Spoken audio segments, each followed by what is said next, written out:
الحمد لله رب العالمين والصلاة والسلام على نبينا محمد صلى الله عليه وسلم وعلى آله وصحابه ومن تبعهم بإحسان إلى يوم الدين أما بعد. ബഹുമാന്യരായ സത്യവിശ്വാസികൾ അള്ളാഹുവിനെ സൂക്ഷിച്ചുകൊണ്ട് ജീവിക്കുക. അതിനായി അള്ളാഹു നമ്മെ എല്ലാവരെയും അനുഗ്രഹിക്കുമാണ്. തുടങ്ങിയ നമുക്ക്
വിശ്വാസം നമ്മുടെ സൂറത്തുൽ മുൽക്കിലെ 25-26 ആയത്തിന്റെ വിശദീകരണങ്ങളാണ് പറഞ്ഞുകൊണ്ടിരിക്കുന്നത് അല്ലെ.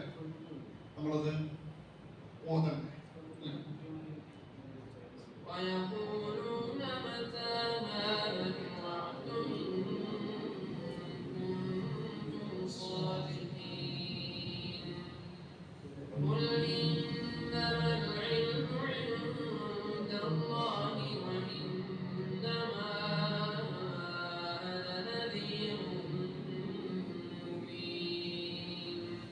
ഇതിന്റെ അർത്ഥവും ആശയവും മനപ്പാടായി ഉണ്ടാവില്ല. ഇതിലെന്തായിരുന്നു? മക്കയിലെ മുശ്രിക്കുകൾ നബിയോട് എന്നാണ് ഖിയാമത്ത് നാൾ, എന്നാണ് ലോകാവസാനം എന്ന് അന്വേഷിക്കും. അപ്പൊ അള്ളാഹു അതിന് നബിയോട് മറുപടി കൊടുക്കാൻ നമ്മൾ അതിന്റെ അറിവ് അള്ളാഹുവിന്റെ അടുക്കലാണ്. നബിന് അള്ളാഹു അയച്ചത് വ്യക്തമായ മുന്നറിയിപ്പ് പരലോകമുണ്ട് എന്ന് താക്കീത്, അള്ളാഹുവിനെ ആരാധിക്കണമെന്ന അവർക്കാണ് രക്ഷ എന്ന താക്കീത് നൽകാനാണ് അള്ളാഹു നബിനെ അയച്ചത്. അപ്പൊ ലോകാവസാനത്തിന്റെ തീയതിയും സമയമൊന്നും അറിയില്ലെങ്കിലും അള്ളാഹു റസൂൽ സല്ലല്ലാഹു അലൈഹി വസല്ലമയും അശ്റത്തു സഅ ലോകാവസാനത്തിന്റെ പല അടയാളങ്ങളും നമുക്ക് പഠിപ്പിച്ചു. നമ്മൾ കഴിഞ്ഞ ആഴ്ച പറഞ്ഞ അടയാളം ലോകാവസാന സമയത്ത് അവസാന കാലത്ത് പ്രത്യക്ഷപ്പെടുന്ന രണ്ട് വിഭാഗം ആൾക്കാർ. ആ രണ്ട് വിഭാഗം ആൾക്കാരെ ഇവർ കണ്ടിട്ടില്ല. ആ ഹദീസ് നമ്മൾ പരിശോധിച്ചു. ആ രണ്ട് വിഭാഗം ആൾക്കാർ നരകാവകാശികളാണെന്ന് നബി പറയുകയില്ല. അതിലൊരു വിഭാഗം ആരാണ്? ഒരു ജനതയാണ്. അവരുടെ കയ്യിൽ പശുവിന്റെ വാല് പോലെയുള്ള ചാട്ടവാറുണ്ടാകും. അതുകൊണ്ട് അവര് അന്യായമായി ജനങ്ങളെ ദ്രോഹിക്കും. അപ്പൊ ജനങ്ങളെ ദ്രോഹിക്കുന്ന ഏകാധിപതികൾ, അധികാരികൾ, ജനങ്ങളെ ദ്രോഹിക്കുന്ന അക്രമ സംഘങ്ങൾ, അക്രമികൾ ഒക്കെ ലോകാവസാന സമയത്ത് വർദ്ധിക്കുമെന്ന് ആ ഹദീസിൽ പരിശോധിച്ചു. നമ്മുടെ ആദ്യ ഹദീസ് ലോകാവസാനത്തിന്റെ മറ്റൊരു അടയാളം കൂടി പരിചയപ്പെടുത്തുക. അത് ആ നരകാവകാശികളായ രണ്ട് വിഭാഗം അല്ലെ. അതില് ഒരു വിഭാഗത്തെ നമ്മൾ കഴിഞ്ഞ ആഴ്ച പരിശോധിച്ചു. അതിലെ രണ്ടാമത്തെ വിഭാഗം സ്ത്രീകളാണ്. ആ സ്ത്രീകളുടെ പ്രശ്നം എന്താ അറിയോ? അവരെന്തുകൊണ്ടാണ് നരകാവകാശികൾ എന്ന് പറഞ്ഞ ഈ ഹദീസ് തുടങ്ങി? നരകത്തിന്റെ രണ്ട് വിഭാഗങ്ങൾ. അതിൽ ഒന്ന് നമ്മൾ കഴിഞ്ഞ ആഴ്ച പറഞ്ഞു.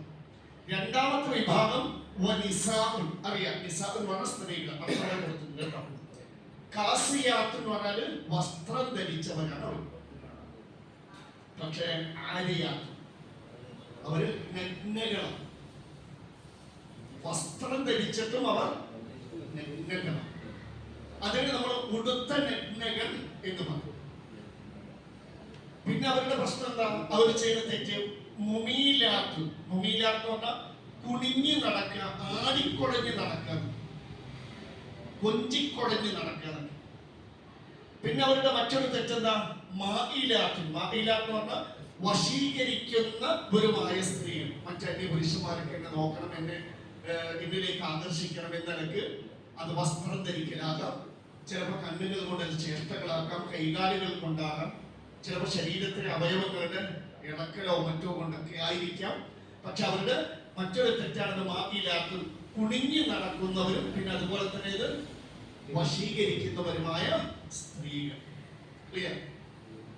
അതുകൊണ്ട് ഇവരുടെ എത്ര തെറ്റ് പറഞ്ഞു നോക്കണം. സ്ത്രീകളുടെ ഭാഗത്ത് വരുന്ന നരകാവകാശികളായി ലോകാവസാന സമയത്ത് പ്രത്യക്ഷപ്പെടുന്ന, ശരിക്ക് ലോകാവസാന സമയത്ത് പ്രത്യക്ഷപ്പെടുന്ന ഈ സ്ത്രീകളുടെ ഈ കുറ്റങ്ങൾ, 3 കുറ്റങ്ങൾ പറഞ്ഞു. ഏതൊക്കെയാണ്? ഒന്ന്, വസ്ത്രം ധരിച്ചിട്ട് പക്ഷേ ഔറത്ത് പുറത്ത് കാണും.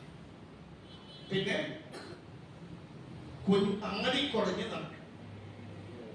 അതുപോലെ തന്നെ പിന്നെ 3 അന്യപുരുഷന്മാരെ അവരിലേക്ക് വശീകരിക്കുന്ന നിലക്ക് അവരെന്ത് വസ്ത്രം ധരിച്ചോ അല്ലാതെയോ ഇതൊക്കെ ഇതുമായി കണക്റ്റഡ് ആണ്. പാദസ്വരങ്ങളാകാം, ശബ്ദങ്ങളാകാം, അതുപോകാം. 4ാമത്തെ തെറ്റ്, ശരിക്കും ഇത് വായിച്ചപ്പോൾ എന്താ തോന്നിയത്? 4ാമത്തെ കൂടി പറയാന്, മിക്ക കല്യാണക്കുടിയിൽ കാണുന്ന കാര്യം, ആ പെണ്ണുങ്ങളുടെ, ആ നരകാവകാശികളായ പെണ്ണുങ്ങളുടെ തല അസ്ലിമത്തിൽ ബുഹത്തിൽ മായില, തടിച്ച ഒട്ടകത്തിന്റെ കൊടുത്ത പൂഞ്ഞ പോലെ ഇരിക്കും അവരുടെ തല. ക്ലിയർ? അവർ നരകാവകാശികൾ. ഈ പറഞ്ഞ കുറ്റം ചെയ്യുന്നവരൊക്കെ നരകാവകാശികളാണ്. മാത്രമല്ല അവർ സ്വർഗത്തിൽ പ്രവേശിക്കില്ല. നരകാവകാശി എന്ന് മാത്രം പറഞ്ഞു നിർത്തിയില്ല. നരകാവകാശികളിലും നരകമോചനം കിട്ടി സ്വർഗത്തിൽ പ്രവേശിക്കുന്നവരുണ്ട്, അല്ലെ? പക്ഷെ ഇവര് ആള് തുടക്കമാണ്. എത്ര ഗൗരവമുണ്ട്! മുസ്ലിങ്ങള് വളരെ ശ്രദ്ധിക്കേണ്ട ഒരു വിഷയമാണ്. തുടക്കം നരകാവകാശികൾ എന്ന് പറഞ്ഞാൽ തുടങ്ങിയത്. എന്നിട്ട് വീണ്ടും പറഞ്ഞു അവർ സ്വർഗത്തിൽ പ്രവേശിക്കില്ല. പ്രവേശിക്കില്ലെന്ന് മാത്രമല്ല, അതിന്റെ വാസന പോലെ അവർക്ക് അനുഭവിക്കാൻ കഴിയില്ല. സ്വർഗത്തിന്റെ വാസന സ്വർഗത്തിൽ നിന്ന് 500,000 കൊല്ലം ദൂരത്തേക്ക് അടിച്ചു വീശും. അത്രയും ദൂരെയുള്ള ആളുകൾ കടക്കും അത് അനുഭവിക്കാം. പറയുന്നു അതിന്റെ പരിമളം ഇന്ന ദൂരത്തേക്ക് എത്തുമെന്ന് പറയുന്നത്.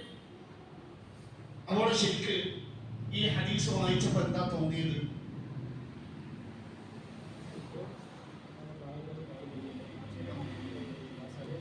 നമ്മുടെ ഒരു നാടൻ ഭാഷയിൽ പറയും, ആ വെച്ചിട്ടാണ് ആ വാക്ക് തുടങ്ങുന്നത്. ലോകാവസാന സമയത്ത് ഞാനായിട്ട് തന്നെ പറയാനല്ലേ, നമ്മളോട് പറയിപ്പിച്ച് ഇറങ്ങുമല്ലോ എന്ന് പറയും. ലോകാവസാന സമയത്ത് അഴിഞ്ഞാട്ടക്കാരികൾ രംഗത്ത് വരും. സത്യം അതല്ലേ? അതന്നെ ഈ പറഞ്ഞു. വസ്ത്രം ധരിച്ചിട്ട് നഗ്നകളാണ്, ആടിക്കുളഞ്ഞ് കുണിങ്ങി നടക്കും. ഇന്നലെ ഒരു പെണ്ണ് കുണിങ്ങി നടക്കുന്നത് പ്രത്യേകിച്ച് ആരെ കാണുമ്പോഴായിരിക്കും? ആളുകളെ കാണുമ്പോൾ. പിന്നെ മറ്റുള്ളവർ വശീകരിക്കുന്ന നിലക്കുള്ള വസ്ത്രവിധാനങ്ങൾ, സുഗന്ധമാകാം, ചിലപ്പോ ശബ്ദങ്ങളാകാം, ചിലപ്പോ ആംഗ്യങ്ങളും ചേഷ്ടകളാകാം, ഇങ്ങനെ പലതും. ഇതെല്ലാം നരകശിക്ഷയ്ക്ക് കാരണമാണെന്ന് മാത്രമല്ല അവർക്ക് സ്വർഗമടക്ക് ലഭിക്കും. നമ്മളിവിടെ നോക്കണേ, ഇത് ലോകാവസാനത്തിന്റെ അടയാളമായി മറ്റൊരു ഹദീസ് നബി എഴുതിയിട്ടുണ്ട്. ലോകാവസാനത്തിന്റെ അടയാളങ്ങൾ എന്ന് പറഞ്ഞിട്ട് അതിൽ ഒന്നായി എഴുതിയത് പ്രകടമാണ്. ലോകാവസാന സമയത്ത് പ്രകടം വസ്ത്രം ധരിക്കും. ആ വസ്ത്രം ആരാ ധരിച്ചിട്ടുണ്ടാവും? നിസാഉൻ, സ്ത്രീകളാണ്. കാസിയാത്തും പറഞ്ഞ വസ്ത്രം ധരിച്ചിട്ടുണ്ട്, പക്ഷെ ആലിയാത്തും അവരുടെ ഔറത്തിലാണ്. വസ്ത്രം ധരിച്ചിട്ടും എന്നിട്ടും ഔറത്ത് കാണുന്ന ആ നിലക്കുള്ള വസ്ത്രം ധരിച്ച സ്ത്രീകൾ നമ്മുടെ നാട്ടിലും പരിസരത്തും ഒക്കെ കണ്ടു തുടങ്ങിയാൽ അത് ലോകാവസാനത്തിന്റെ നിങ്ങൾ നോക്കണേ, ഇന്ന് സ്ത്രീകളുടെ വേഷം ഒന്നിങ്ങനെ പരിശോധിച്ച് നോക്കുക. ഇതിന് മറ്റു മതക്കാരൊക്കെ വേണം. മുസ്ലിങ്ങളുടെ വേഷം പരിശോധിച്ച് നോക്കുക. ഈ ഹദീസിൽ പറഞ്ഞ എല്ലാ തെറ്റുകളും മുസ്ലിം വീടുകളില് പല സ്ത്രീകളിലും പെൺകുട്ടികളിലും കാണുന്നു. പ്രത്യേകിച്ച് ഇന്നത്തെ ന്യൂജൻ പെൺകുട്ടികൾ പാന്റ്, ഷർട്ട്.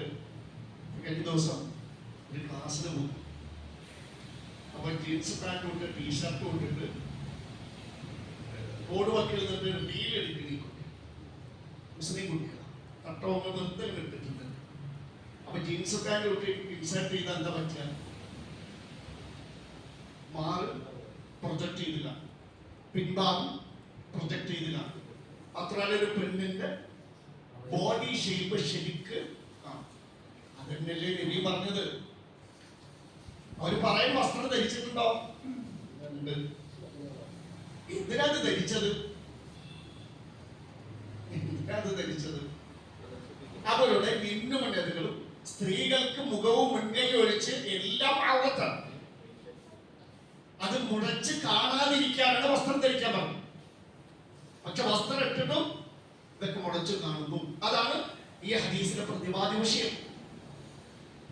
അങ്ങനെ പലതും ഇപ്പൊ നമുക്കറിയാം, ഈ സ്കിൻ ഫിറ്റ് വസ്ത്രങ്ങൾ, ഈ ടൈറ്റായ വസ്ത്രങ്ങൾ അത് ഇട്ടാൽ തന്നെ എന്തെയും ശരിക്ക് ഉടുത്ത നഗ്നങ്ങളായിട്ടാണ് പുറത്തിറങ്ങുന്നത്. നമുക്കറിയില്ല ഇന്ന് ഹക്കുകൾ പറയണം. ഈ പെൺകുട്ടികൾ വീട്ടിൽ ധരിക്കുന്ന വസ്ത്രം എന്ന് പറയും നിക്കർ, ട്രൗസർ, എല്ലാം. എന്തിനു ഫ്ലാറ്റ് നമ്മുടെ ഈ പരിസരത്തേക്ക് അങ്ങനെ കണ്ട് എന്നിട്ട് അതിന് മണപ്പാലും കൂടി ഇത് കേൾക്കണം കേട്ടോ, ഉമ്മാരും കേൾക്കണം. നോക്കണേ, അതിനൊരു ന്യായം എന്താ പറയാ? അവര് കുട്ടികളല്ലേ. എന്തിനാണ് നബി സല്ലല്ലാഹു അലൈഹി വസല്ലം 7ാമത്തെ വയസ്സിൽ നമസ്കാരം ശീലിപ്പിക്കുന്ന കുട്ടികളോട് പറഞ്ഞത്? കുട്ടികളെ 7ാമത്തെ വയസ്സിൽ നമസ്കാരം ശീലിപ്പിക്കും. 7 വയസ്സ് മുതൽ, കുഞ്ഞുപ്രായം മുതൽ അവർ ഇസ്ലാമിന്റെ നിയമങ്ങൾ അനുസരിച്ച് വളരാൻ അവരെ പ്രേരിപ്പിക്കണം, പരിശീലിപ്പിക്കണം. നമ്മൾ സത്യത്തിൽ ഈ വസ്ത്രധാരണത്തിന്റെ കാര്യത്തിൽ മാതാപിതാക്കൾ മക്കളിൽ ചെയ്തതെന്താ?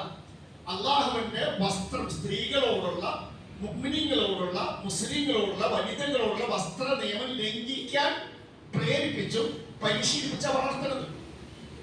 നമ്മുടെ വസ്ത്രം എടുക്കുമ്പോൾ പെരുന്നാളിനായിക്കോട്ടെ, അല്ലാത്ത സമയത്തായിക്കോട്ടെ, കല്യാണത്തിനായിക്കോട്ടെ, പാന്റും ഷർട്ടും അതുപോലെ ടീഷർട്ട് ഇത്തരം ഉടുത്ത നഗ്നകളായി അന്യപുരുഷന്മാരെ നമ്മുടെ മക്കളിലേക്കോ സ്ത്രീകളിലേക്കോ ആകർഷിക്കുന്ന നിലക്കുള്ള എല്ലാ വസ്ത്രങ്ങളും ഒഴിവാക്കി ശീലിക്കുക. നമ്മൾ ചെറുപ്പം മുതൽ ആ കുട്ടിനെ അങ്ങനെ പരിശീലിപ്പിച്ച് വന്നാൽ പിന്നെ മറ്റൊരു വസ്ത്രം അവന് ഇതിനെ ഉൾക്കൊള്ളില്ല. നോക്കണേ, അല്ലാഹു സുബ്ഹാനഹു വ തആല ഇത് അല്ലാഹുവിന്റെ നിയമമാട്ടോ. നമ്മളെയും നമ്മുടെ ഉമ്മമാരെയും പെണ്ണുമാരെയും പെൺകുട്ടികളൊക്കെ ശ്രദ്ധിച്ച, അവരുടെ ശരീരം ശ്രദ്ധിച്ച അല്ലാഹുവിന്റെ നിയമമാണ്. ഇതല്ലാണ്ട് ഞാനും നിങ്ങളല്ല. ഇവിടെ ഇതൊക്കെ ഊരി വലിച്ചെറിയാൻ പ്രേരിപ്പിക്കുന്ന ഒരു സംഖ്യ നമ്മുടെ ചുറ്റുണ്ട്, അറിയണം അല്ലേ? പുരോഗമനവാദം. എന്താണ് പുരോഗമനവാദം? പുരോഗമനവാദം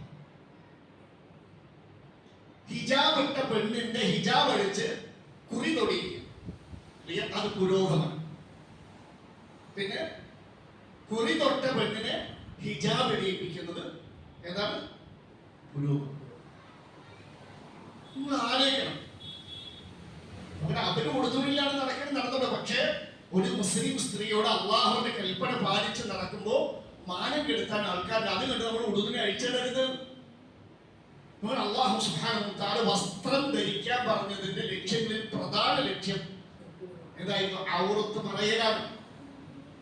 വസ്ത്രം അള്ളാഹു നമുക്ക് അനുവദിച്ചതും ഇറക്കി തന്നതും അതിന്റെ പ്രധാന ലക്ഷ്യങ്ങളിൽ ഒന്ന് സൂറത്തുൽ അഅറാഫിൽ 26ാമത്തെ ആയത്തിൽ പ്രത്യേകം പറഞ്ഞു, ഔറത്ത് മറയുന്നില്ലേ? വസ്ത്രം ധരിച്ചിട്ട് നിങ്ങളുടെ ഏതെങ്കിലും ഒരു സ്ത്രീയുടെ, പെൺകുട്ടിയുടെ മറയെല്ലാം മുഴച്ച് കാണുന്ന, നിന്നോനതും മുഴച്ച് കാണുന്നുണ്ടെങ്കിൽ, അല്ലെങ്കിൽ ഒരു പെൺകുട്ടിയുടെ ബോഡി സ്ട്രക്ചർ, പ്രത്യേകിച്ച് പാൻറ് ഇടുമ്പോൾ പ്രത്യേകിച്ച് ആലോചിക്കുക, അവരുടെ അരക്കെട്ട്, അതുപോലെ 2 കാല് കൊഴുക്കന കാണും, ഹക്കന കാണും.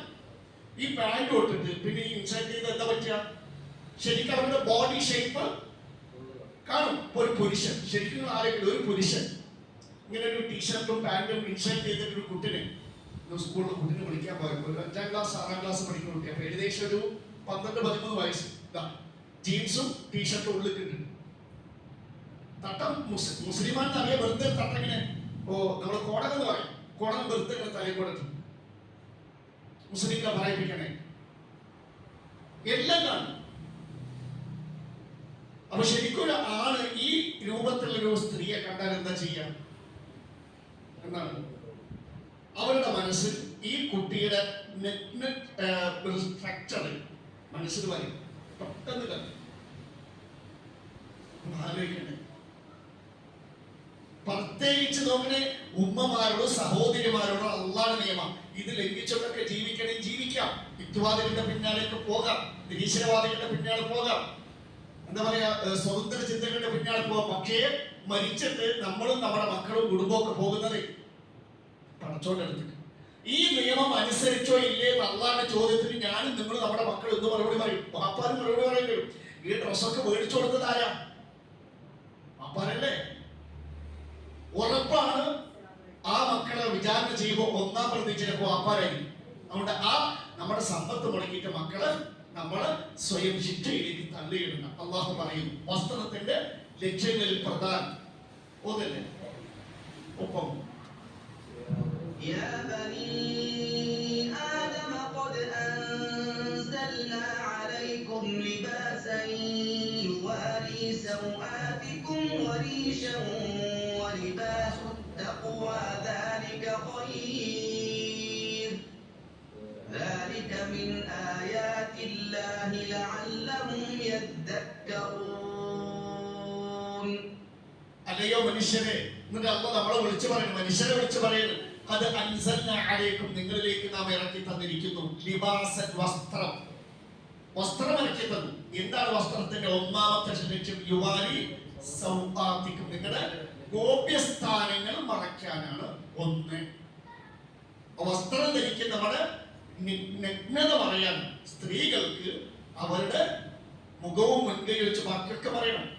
എന്നാൽ ഒരു സ്ത്രീ സ്വമേധയ ഒരു ഫിത്ന ഭയപ്പെട്ടാൽ മുഖം മറയ്ക്കണമെന്ന് ഒരു സ്ത്രീക്ക് തോന്നിയാൽ അവൾക്ക് മറയ്ക്കാം.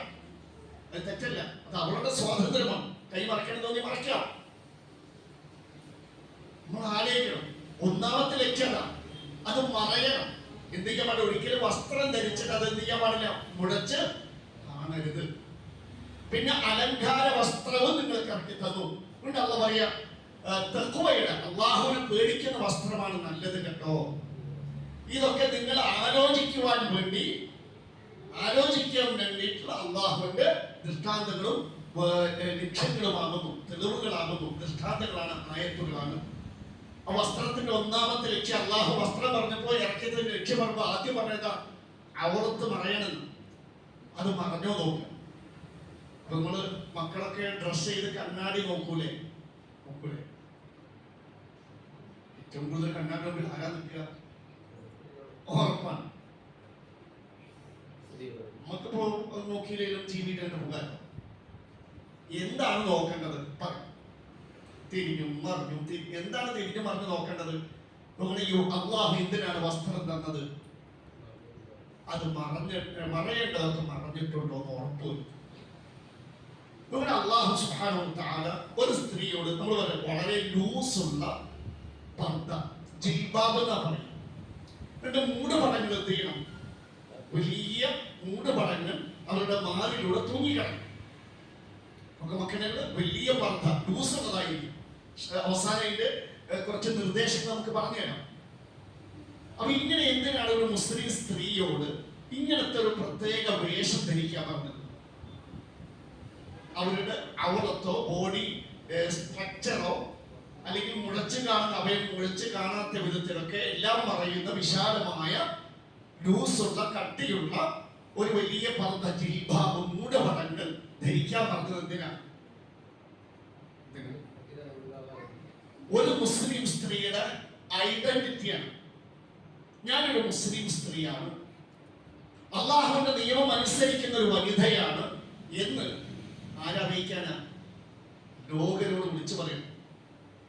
എന്റെ മാനത്തിന് വില പറയും. എന്റെ മാനം കവർന്നെടുക്കാനുള്ള കള്ള നോട്ടങ്ങൾ എന്റെ നേരെ വേണ്ട. ഞാൻ അള്ളാഹുവിനെ പേടിക്കുന്ന സ്ത്രീയാണ് എന്ന് വിളിച്ചു പറയാം. ഇവിടെ നിരീശ്വരവാദികളും യുക്തിവാദികളും ഭൗതികവാദങ്ങളും സ്വതന്ത്ര ചിന്തകന്മാർ എന്താ പറയണത്? ജെൻഡർ ന്യൂട്രൽ ഈക്വാലിറ്റി തിരിച്ചറിയണ്ട ആണും പെണ്ണും. ഇപ്പൊ തൃശ്ശൂരിലെ മഹാരാജാസ് കോളേജിലല്ലേ, ഏത് കോളേജിലാണ് ജെൻഡർ ടോയ്ലറ്റ് വരും. ബാത്റൂം പോകുമ്പോൾ ആണ് കൂടെ ഒപ്പം പോയിട്ട് രണ്ട് സെപ്പറേറ്റഡ് അല്ല. എന്തായിരിക്കും അവസ്ഥ? ഞാൻ പറയണം. സുബ്ഹാനല്ലാഹ്. അപ്പൊ ഇവിടെ അള്ളാഹു നമ്മളോട് എന്ത് പറഞ്ഞു? നേരെ എതിരാണ് ഈ യുക്തിവാദികളും നിരീശ്വരവാദികളും ഭൗതികവാദികളും നിരത്ത് നേരെ എതിര് പ്രവർത്തിപ്പിക്കുകയാണ്. ഇതൊക്കെ ഞാൻ പറഞ്ഞല്ല കേട്ടോ. ശരിക്ക് ഒരു മുസ്ലിം സ്ത്രീ അവരുടെ വേഷത്തിലൂടെ ഞാൻ മുസ്ലിം സ്ത്രീയാണ് തിരിച്ചറിയണമെന്ന് അള്ളാഹ് പറഞ്ഞത്. അതിനൊരു മാനക്കേട് വിചാരിക്കണ്ട. ഈ മാനക്കേട് കൊണ്ട് ഊരി എറിയരുത്. കാരണം എന്താ അറിയോ? നമ്മുടെ ഈ പറഞ്ഞ ആൾക്കാരൊക്കെ നരകത്തിന് മുമ്പിൽ നിർത്തിയിട്ട് അള്ളാഹു വേറെ മാനക്കെടുത്തിന് വരാനുണ്ട്. അവിടെ മാനം കിടണ്ടെങ്കിൽ ഇവിടെ അള്ളാഹു പറഞ്ഞവർ മാനം മറച്ചു നടക്കുക. അള്ളാഹു പറയുന്നത് എന്തിനാണ്? ജലാബിബ് ജിൽബാബ് വലിയ പർദ്ദയും ലൂസുള്ള മക്കളെ കെട്ട് മാലിനോട് തൂക്കിയിട്ട് ശരീരം മുഴുക്ക മറയുന്ന കട്ടിയുള്ള ലൂസുള്ള പർദ്ദ ധരിക്കണം, ജിൽബാബ് ധരിക്കണം, മൂടുപടം ധരിക്കണം എന്ന് പറഞ്ഞതിന്റെ ലക്ഷ്യം അള്ളാഹു വിശുദ്ധ ഖുർആൻ സൂറത്തുൽ അഹ്സാബ് 59-ാമത്തെ ആയത്ത് ഓതല്ലേ ഒപ്പം. يا أيها النبي قل لأزواجك وبناتك ونساء المؤمنين يدنين عليهن من جلابيبهن ذلك أدنى أن يعرفن فلا يؤذين وكان الله غفورا رحيما. അല്ലയോ നബിയേ, ഖുൽ അങ്ങ് പറയുക. ആരോടൊക്കെയാണ്? ഒന്ന് ലി അസ്വാജിക, കണ്ടോ, അങ്ങയുടെ ഭാര്യമാരോട്. കഴിഞ്ഞില്ല. രണ്ട് ബനാതിക, അങ്ങയുടെ പെൺമക്കളോട്. മൂന്ന് ബനിസാഇൽ മുഅ്മിനീൻ, സത്യവിശ്വാസികളായ സ്ത്രീകളോടും പറയുക. എന്താണ് പറയേണ്ടത്? കൽപ്പന. ഇത് അല്ലാഹുവിന്റെ ഓർഡർ ആണ്, അല്ലാഹുവിന്റെ ശാസനയാണ്. ഇത് ലംഘിക്കാൻ പാടില്ല. കുഞ്ഞു പ്രായം മുതൽ നമ്മുടെ പെൺമക്കളെ പരിശീലിപ്പിക്കണം. എന്താണ് കൽപ്പന? യുദ്നീന അലൈഹിന്ന മിൻ ജലാബീബിഹിന്ന, അവരുടെ മൂടുപടങ്ങൾ ജിൽബാബ് അവരെന്ത് ചെയ്യട്ടെ? അവരിലൂടെ തൂക്കിയിടട്ടെ. ദാലിക അദ്നാ, അതാണ് ഉചിതം. നിങ്ങൾക്ക് പറ്റിയ വസ്ത്രം അതാണ്. എന്തിന് നോക്കണം? ഒന്ന് അയ്യോ ഉറഫന, കണ്ട എന്തിനാണ് അള്ളാഹു വലിയ വിശാലമായ കട്ടിയുള്ള പർദ്ദയും അതിന്റെ മുകളിൽ മാറും മറ്റുമൊക്കെ മറയുന്ന പോലെ വിശാലമായ മൂടുപടങ്ങളും മുഖമക്കണിയും തൂക്കിയിടണം എന്ന് പറഞ്ഞത് എന്തിനാ? ഒന്ന് അയ്യോ അറഫുന, നിങ്ങൾ തിരിച്ചറിയപ്പെടാൻ വേണ്ടി. വിശുദ്ധി ആഗ്രഹിക്കുന്ന ഒരു പെണ്ണാണ് ഞാൻ വിശുദ്ധി ആഗ്രഹിക്കുന്ന പെണ്ണ് അള്ളാഹുവിന്റെ നിയമത്തിന് കീഴ്പ്പെടുന്നവളാണ് എന്ന് നിങ്ങൾ നമ്മുടെ ഐഡന്റിറ്റിയെ ഞാൻ മുസ്ലിമത്തായ വനിതയാണ് എന്ന് തിരിച്ചറിയാൻ തന്നെയാണ്. അവിടെ ഭൗതികവാദികളും സ്വതന്ത്ര ചിന്തകന്മാരും എന്തെങ്കിലും തിരിച്ചറിയണ്ട, ഒക്കെ ഒന്നായിക്കോട്ടെ, ആണും പെണ്ണും പാന്റും ഷർട്ടും കുപ്പായപ്പെട്ടും ഒരേപോലെ നടന്നോട്ടെ. ശരിക്കും അള്ളാഹിന്റെ കൽപ്പനയ്ക്ക് എതിരാക്കണം നമ്മുടെ പെൺമക്കളെ ഊരി എറിയുമ്പോൾ ആലോചിക്കുക. അല്ലെങ്കിൽ മക്കൾക്ക് അതല്ലാത്ത അള്ളാഹു തിരിച്ചറിയാൻ വേണ്ടി പറഞ്ഞ വസ്ത്രത ജിൽബാബാണ്. ജിൽബാബ് തന്നെ ധരിക്കണം. ചെറുപ്പം മുതലേ പരിശീലിപ്പിക്കും. രണ്ട് ഫലായും എത്ര ഹക്കാ അള്ള പറഞ്ഞത്? ഒന്ന്, നിങ്ങൾ തിരിച്ചറിയാൻ. രണ്ട്, നിങ്ങൾ ശല്യം ചെയ്യപ്പെടാതിരിക്കാൻ നിങ്ങൾക്ക് ഏറ്റവും ഉചിതമായ പറ്റിയ വേഷം ഏതാണ്? പർദ്ദയാണ്. വലിയ വിശാലമായ പർദ്ദ. എന്നിട്ട് അതിന് വലിയ മുഖമക്കരകൾ ധരിച്ച് മാറിലൂടെ തൂക്കിയിടണം. എന്നിട്ട് ഇവിടെ ഈ പറഞ്ഞ ഇത് വളരെ ക്ലിയർ. കഴിഞ്ഞ ദിവസങ്ങളൊരു സിനിമാ നടി അവരുടെ ഒരു സ്റ്റേറ്റ്മെന്റ് ഉണ്ടായിരുന്നു അല്ലേ? ഒരു പ്രശസ്തയായ സിനിമാ നടിയാകുമ്പോൾ പുറത്തിറങ്ങിയ ആൾക്കാർ എന്ത് ചെയ്യും? ശല്യം ചെയ്യും. സെൽഫി എടുക്കലും അവിടെ നോടലും ഇവിടെ പിടിക്കലും അവിടെ ബഹളവും ഇവിടെ റോഡ് ബ്ലോക്കാവും ഒക്കെ ബ്ലോക്കാം. അപ്പൊ ഇവര് ഒരു ദിവസം ഫുള്ള് കവറായിട്ട് കാണുന്ന പോലെ നല്ല ലൂസുള്ളൊരു പർദ്ദയിട്ട് പുറത്തിറങ്ങി. അവരുടെ അനുഭവം പറയുന്നത്, എനിക്ക് ഭയങ്കര സുരക്ഷിതത്വം ആണ് ഫീൽ ചെയ്യുന്നത്. എന്ന് വെച്ചാൽ അതിൻ്റെ ഉള്ളിൽ സേഫ് ആയിട്ട് എനിക്ക് തോന്നി. സേഫ്, ആരും ശല്യം ചെയ്യില്ല, ആരും മൈൻഡേ ചെയ്യുന്നില്ല, നോക്കണേ ഇല്ല. നോട്ടം കൊണ്ട് പോലും അവരുടെ മാനത്തിന് വില പറയുന്നില്ല. സുഖമായി അവരൊക്കെ പർച്ചേസൊക്കെ ചെയ്ത് സുരക്ഷിതമായി മുന്നിൽ. പിന്നീട് ഒരു ഇന്റർവ്യൂവിലാണ് അവരുടെ അനുഭവം പറയാം. എന്റെ കൂടെ അതല്ലേ അള്ള പറഞ്ഞത്, നിങ്ങൾ ശല്യം ചെയ്യപ്പെടാതിരിക്കാൻ വേണ്ടി ഒരു സ്ത്രീ മുസ്ലിം വനിതയാണ്, അള്ളാഹുവിന്റെ നിയമം അനുസരിക്കുന്ന വനിതയാണ്, ചാരിത്ര ശുദ്ധി ആഗ്രഹിക്കുന്നവളാണ് തിരിച്ചറിയാൻ വേണ്ടി നിങ്ങൾക്ക് ഏറ്റവും ഉചിതമായ വേഷം ജിൽബാബാണ്, മൂടുപടങ്ങളാണ്. എന്നിട്ട് അള്ള പറഞ്ഞ വാക്കുകൾ ഈ ആയത്ത് അവസാനിപ്പിക്കട്ടോ. എങ്ങനെ അവസാനിപ്പിച്ചത്? അള്ളാഹു എല്ലാം പൊറുക്കുന്നവനാണ്, കരുണാനിധിയാണ്. എന്തുകൊണ്ട് അള്ളാഹു ഇങ്ങനെ പറഞ്ഞത്? പൊറുക്കുന്നവനാണ്. മുസ്ലിം വനിതകളിൽ പലരും ഈ നിയമം ലംഘിച്ചിട്ടുണ്ട്. കുറ്റമാണ്, പാപമാണ്, അദാബ് രേഖപ്പെടുത്തപ്പെട്ടു. ഉറപ്പാണ് അദാബ്. അത് നിങ്ങളുടെ പെൺമക്കളുടെ കാര്യത്തിൽ നമ്മൾ വസ്ത്രം എടുത്തോട്ട് പിതാക്കൾക്കും നിങ്ങൾക്കും മക്കൾക്കും ഒക്കെ ശിക്ഷയും രേഖപ്പെടുത്തപ്പെട്ടു. തൗബ ചെയ്യണം, തൗബ ചെയ്താലേ പുറത്തു കിട്ടും. അതുകൊണ്ട് അല്ലാഹു ആ തെറ്റ് നിങ്ങൾ തൗബ ചെയ്യുക. ഇനി മേലിൽ അത്തരം ദുഷിച്ച വേഷവിധാനങ്ങൾ ധരിപ്പിക്കാതിരിക്കുക. അല്ലാഹുവേ, കഴിഞ്ഞ കാലങ്ങളിൽ ഞാൻ ചെയ്ത നിന്റെ നിയമത്തിനെതിരായി മോശമായ വസ്ത്രം ധരിച്ചത് പുറത്തു തരണം അല്ലാഹുവേ ഏറ്റു പറയണം. ഒരു സ്ത്രീയോട് അല്ലാഹു വേഷം ധരിക്കുമ്പോൾ ശ്രദ്ധിക്കാൻ പറഞ്ഞ മറ്റൊരു കാര്യം, ഒരു സ്ത്രീയോട് അവളുടെ ഭംഗി, സ്ത്രീയുടെ അഴകുണ്ടല്ലോ, അഴക് അന്യ പുരുഷന്മാരെ തൊട്ട് വസ്ത്രം കൊണ്ട് മറയ്ക്കണമെന്നാണ് എന്താണ് നിർദ്ദേശം. ഇങ്ങനെ സ്ത്രീയുടെ അലങ്കാരം മറയ്ക്കണം. ഇത് എന്റെ നിയമം, അള്ളാന്റെ നിയമം. ശരിക്കും ഇതിന്റെ നേരെ ഓപ്പോസിറ്റിൽ എന്ത് ചെയ്യണം? അള്ള പറയാ, മറ്റു അന്യ പുരുഷന്മാരെ തൊട്ട് നിങ്ങൾ നിങ്ങളുടെ അഴക് മറയ്ക്കണം. നമ്മൾ ചെയ്യുന്ന പണി എന്താ?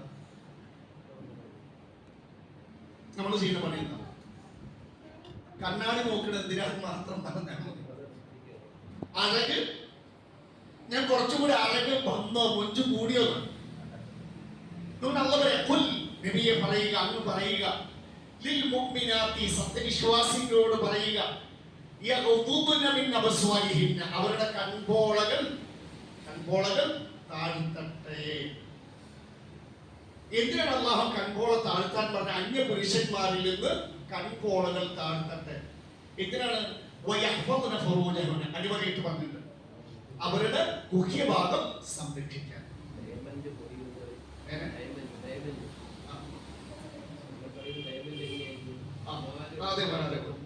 അതെ, എല്ലാം മുട്ടായി വിശിഷ്ടമായതൊക്കെ ഒതുങ്ങിയിട്ടുണ്ട്, നമുക്ക് പറയാം.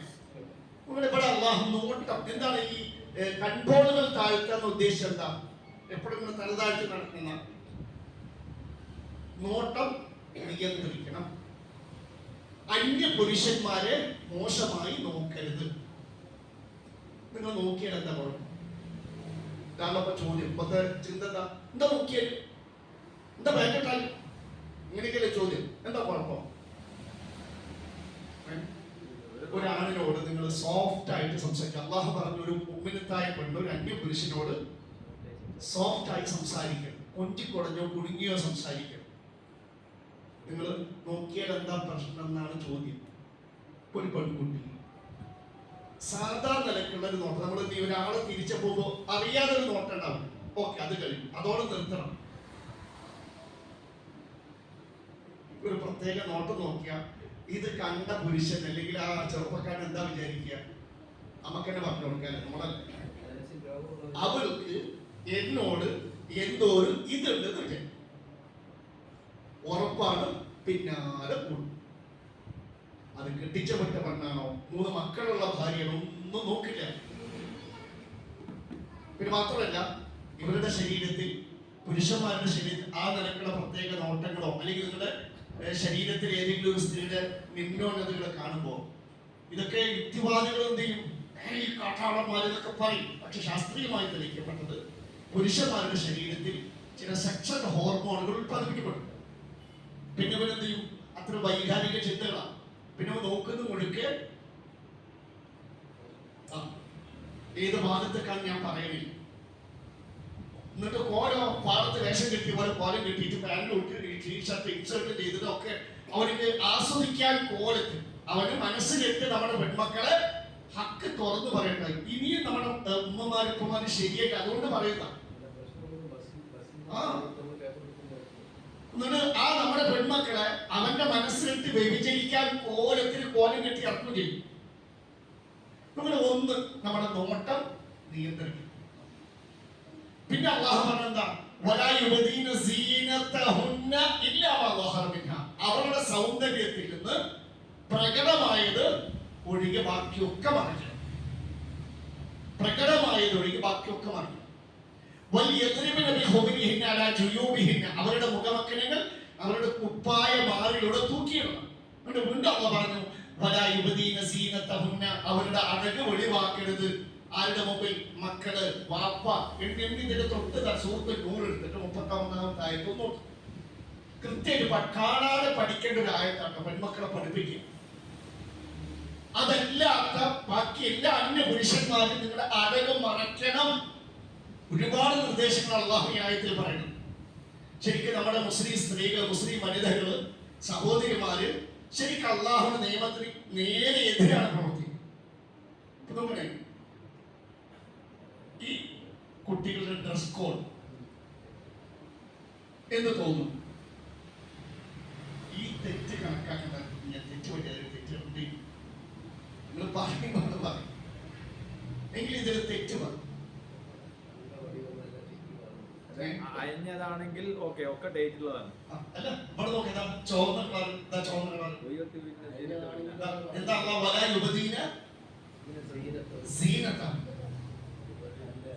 ഇത് കാണുമ്പോൾ സ്വാഭാവികമായ സ്ത്രീയുടെ സീനത്ത് വെളിവാകണം. അതന്നെ നമ്മള് യോഗവസാനത്തിന് അടയാളം. വസ്ത്രം ധരിച്ച ശരിക്കും നഗ്നത അല്ലേ? ഇപ്പൊ നോക്കണേ, ഒരു സ്ത്രീയെയും പുരുഷനെ അള്ളാഹ് ശ്രദ്ധിച്ചത് അറിയും. ഇപ്പോ ഒരു സ്ത്രീയുടെ അരക്കെട്ട് പുരുഷന്റെ അരക്കെട്ട് നമ്മുടെ വ്യത്യാസം ഉണ്ടാകും. സ്ത്രീയുടെ അരക്കെട്ട് ഒരു കുഞ്ഞിന് ഗർഭം ധരിക്കാൻ പാകത്തിന് വിശാലമാണ്. പ്രത്യേക ഒരു ഷേപ്പാണ് അവരുടെ അരക്കെട്ട്. എന്നാൽ ആണുങ്ങളുടെ അങ്ങനെ വി ഷേപ്പ്, അര ഇടുങ്ങിയത്. നമ്മൾ ബോഡി ബിൽഡിങ്ങിനെ പോകുമ്പോൾ വി ഷേപ്പ് ആക്കാണ് നോക്കുക. പെണ്ണുങ്ങളുടെ വിശാലമാണ്, ആണുങ്ങളുടെ ഇടുങ്ങിയത്. ശരിക്ക് ഈ പെൺകുട്ടികളുടെ ഒക്കെ പാൻറ് ഇടുമ്പോൾ ടീഷർട്ട് ഇൻസേർട്ട് ചെയ്ത് ഞാൻ പറയാം. 2-3 ഇപ്പൊ നമ്മുടെ നാട് മേപ്പറമ്പ് കുശാൽ ഈ ഏരിയത്തിൽ എത്ര പേരാ പക്ക മുസ്ലിം.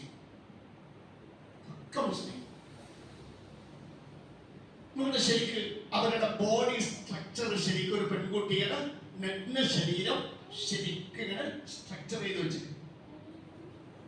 അപ്പൊ അവരുടെ ഉടുത്ത നഗ്ന ശരിക്കും ഒളിവാക്കും. തിരിഞ്ഞു നിന്നാലാണ് വൃത്തികേട്. എന്തിനാണ് നമ്മുടെ മക്കൾ ഇങ്ങനെ അള്ളാന്റെ കൽപ്പനയ്ക്ക് എതിരാക്കുന്നത്? പിന്നെ മറ്റൊരു തെറ്റ് പറയും. അപ്പൊ സീനത്ത് വെളിവാകരുത്, ഒരു സീനത്ത് വെളിവാക്കി. മറിച്ച് ഇങ്ങനെ അപ്പൊ സീനത്ത് മറഞ്ഞു. യൂസുള്ള അയവുള്ള പർദ്ദയും അതിന്റെ മുകളിൽ വലിയ മുഖമക്കനുകൾ കുപ്പായ മാറിലൂടെ താഴ്ത്തിയിടണം. എവിടെ താഴ്ത്തിയിടുന്നു?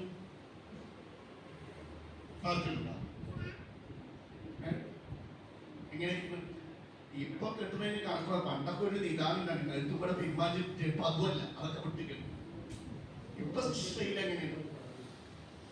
ഒരു വീതി അത്രയും കൊണ്ട് 2-3 കോടകം തേച്ച് കൂട്ടിയ പോലത്തെ ഒരു തുണി ഇത് തലയെക്കൂടെ അങ്ങനെ അത് ചില കുട്ടികൾ അങ്ങനെ പോകും.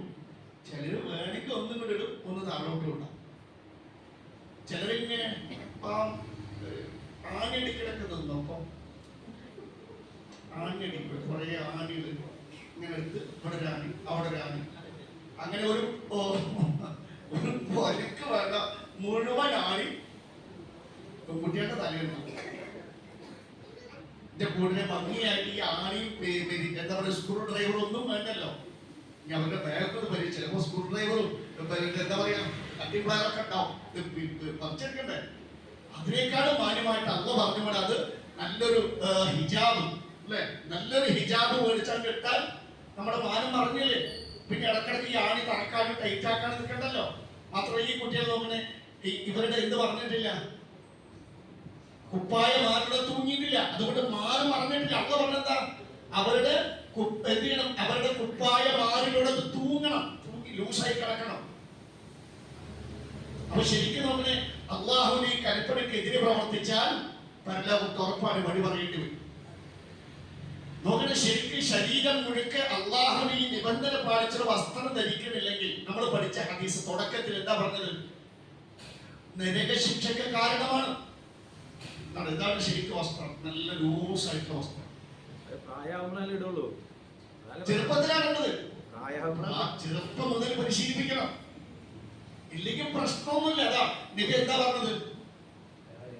അത്തരം ഇതുപോലെ മാന്യമായി വേഷം ധരിക്കാത്ത ഈ കോലം കെട്ടി വേഷം, നമ്മുടെ വേലക്കൊക്കെ വേഷം കെട്ടിയാറില്ലേ? നമ്മുടെ വിഷുവേലക്കൊക്കെ വേഷം കെട്ടിയാറില്ലേ? പൂച്ചാണ്ടിയായിട്ടും നരിയായിട്ടൊക്കെ ഇതുപോലെ ശരിക്കും പാടത്ത് വേഷം കെട്ടി കോലം കെട്ടി വിടാം മക്കളെ. എന്നിട്ട് വസ്ത്രത്തിന്റെ വില എത്രയായിരിക്കും? 10,000 20,000. ശരിക്കും പറക്കുവാൻ ഈ പെൺകുട്ടികളുടെയൊക്കെ മനസ്സിന് ഭയങ്കര ഭംഗി വരുന്നുണ്ട്. ഈ എന്താ പറയാ, കൊക്കണ പാന്റ് ഇപ്പൊ കീറാനും തുടങ്ങിയില്ല. അങ്ങനെ ജീൻസില് ഇവിടത്തെ തൊങ്ങല് 10-20 പോക്കറ്റ്, ആണി, പെരിച്ചായി ഏരിയൊക്കെ കയറി പാർക്കുഞ്ഞാണ്. കിളി കൂട് നോക്കും ചിലപ്പോ. ഒരു 3-4 മണിക്കൂർ ഇറങ്ങിയാലേ ഒരു കുഴപ്പമില്ല. അവരെ നബി പറഞ്ഞ അഴിഞ്ഞാട്ടക്കാരികൾ എന്നാ പറഞ്ഞു. തനി അഴിഞ്ഞാട്ടക്കാരി. നമ്മുടെ മക്കൾ അഴിഞ്ഞാട്ടക്കാരി ആണോ? ആകണോ? ആലോചിച്ചു. നരകമാണ് ഉറപ്പിച്ചു പറഞ്ഞ കേസാണ്. അതുകൊണ്ട് നമ്മുടെ മക്കളെയും നമ്മുടെ സഹോദരിമാരെയും സ്വയം തടിയെയും നരകത്ത് നിരീക്ഷിക്കുക. ഇനി ശരീരം മുഴുവൻ മറയാത്ത തരത്തിലുള്ള വസ്ത്രം, അല്പമോ വസ്ത്രം ധരിച്ചിട്ടും ഒരു സ്ത്രീയുടെ സൗന്ദര്യം വെളിവാകുന്നു, അല്ലെങ്കിൽ ഈ പറഞ്ഞ പോലെ അള്ളാഹുവിന്റെ നിബന്ധനകൾ പാലിക്കാത്ത വസ്ത്രമാണെങ്കിൽ നമ്മൾ ശരിക്കും നബി പറഞ്ഞു അവർ ശപിക്കപ്പെട്ടവരാണ്.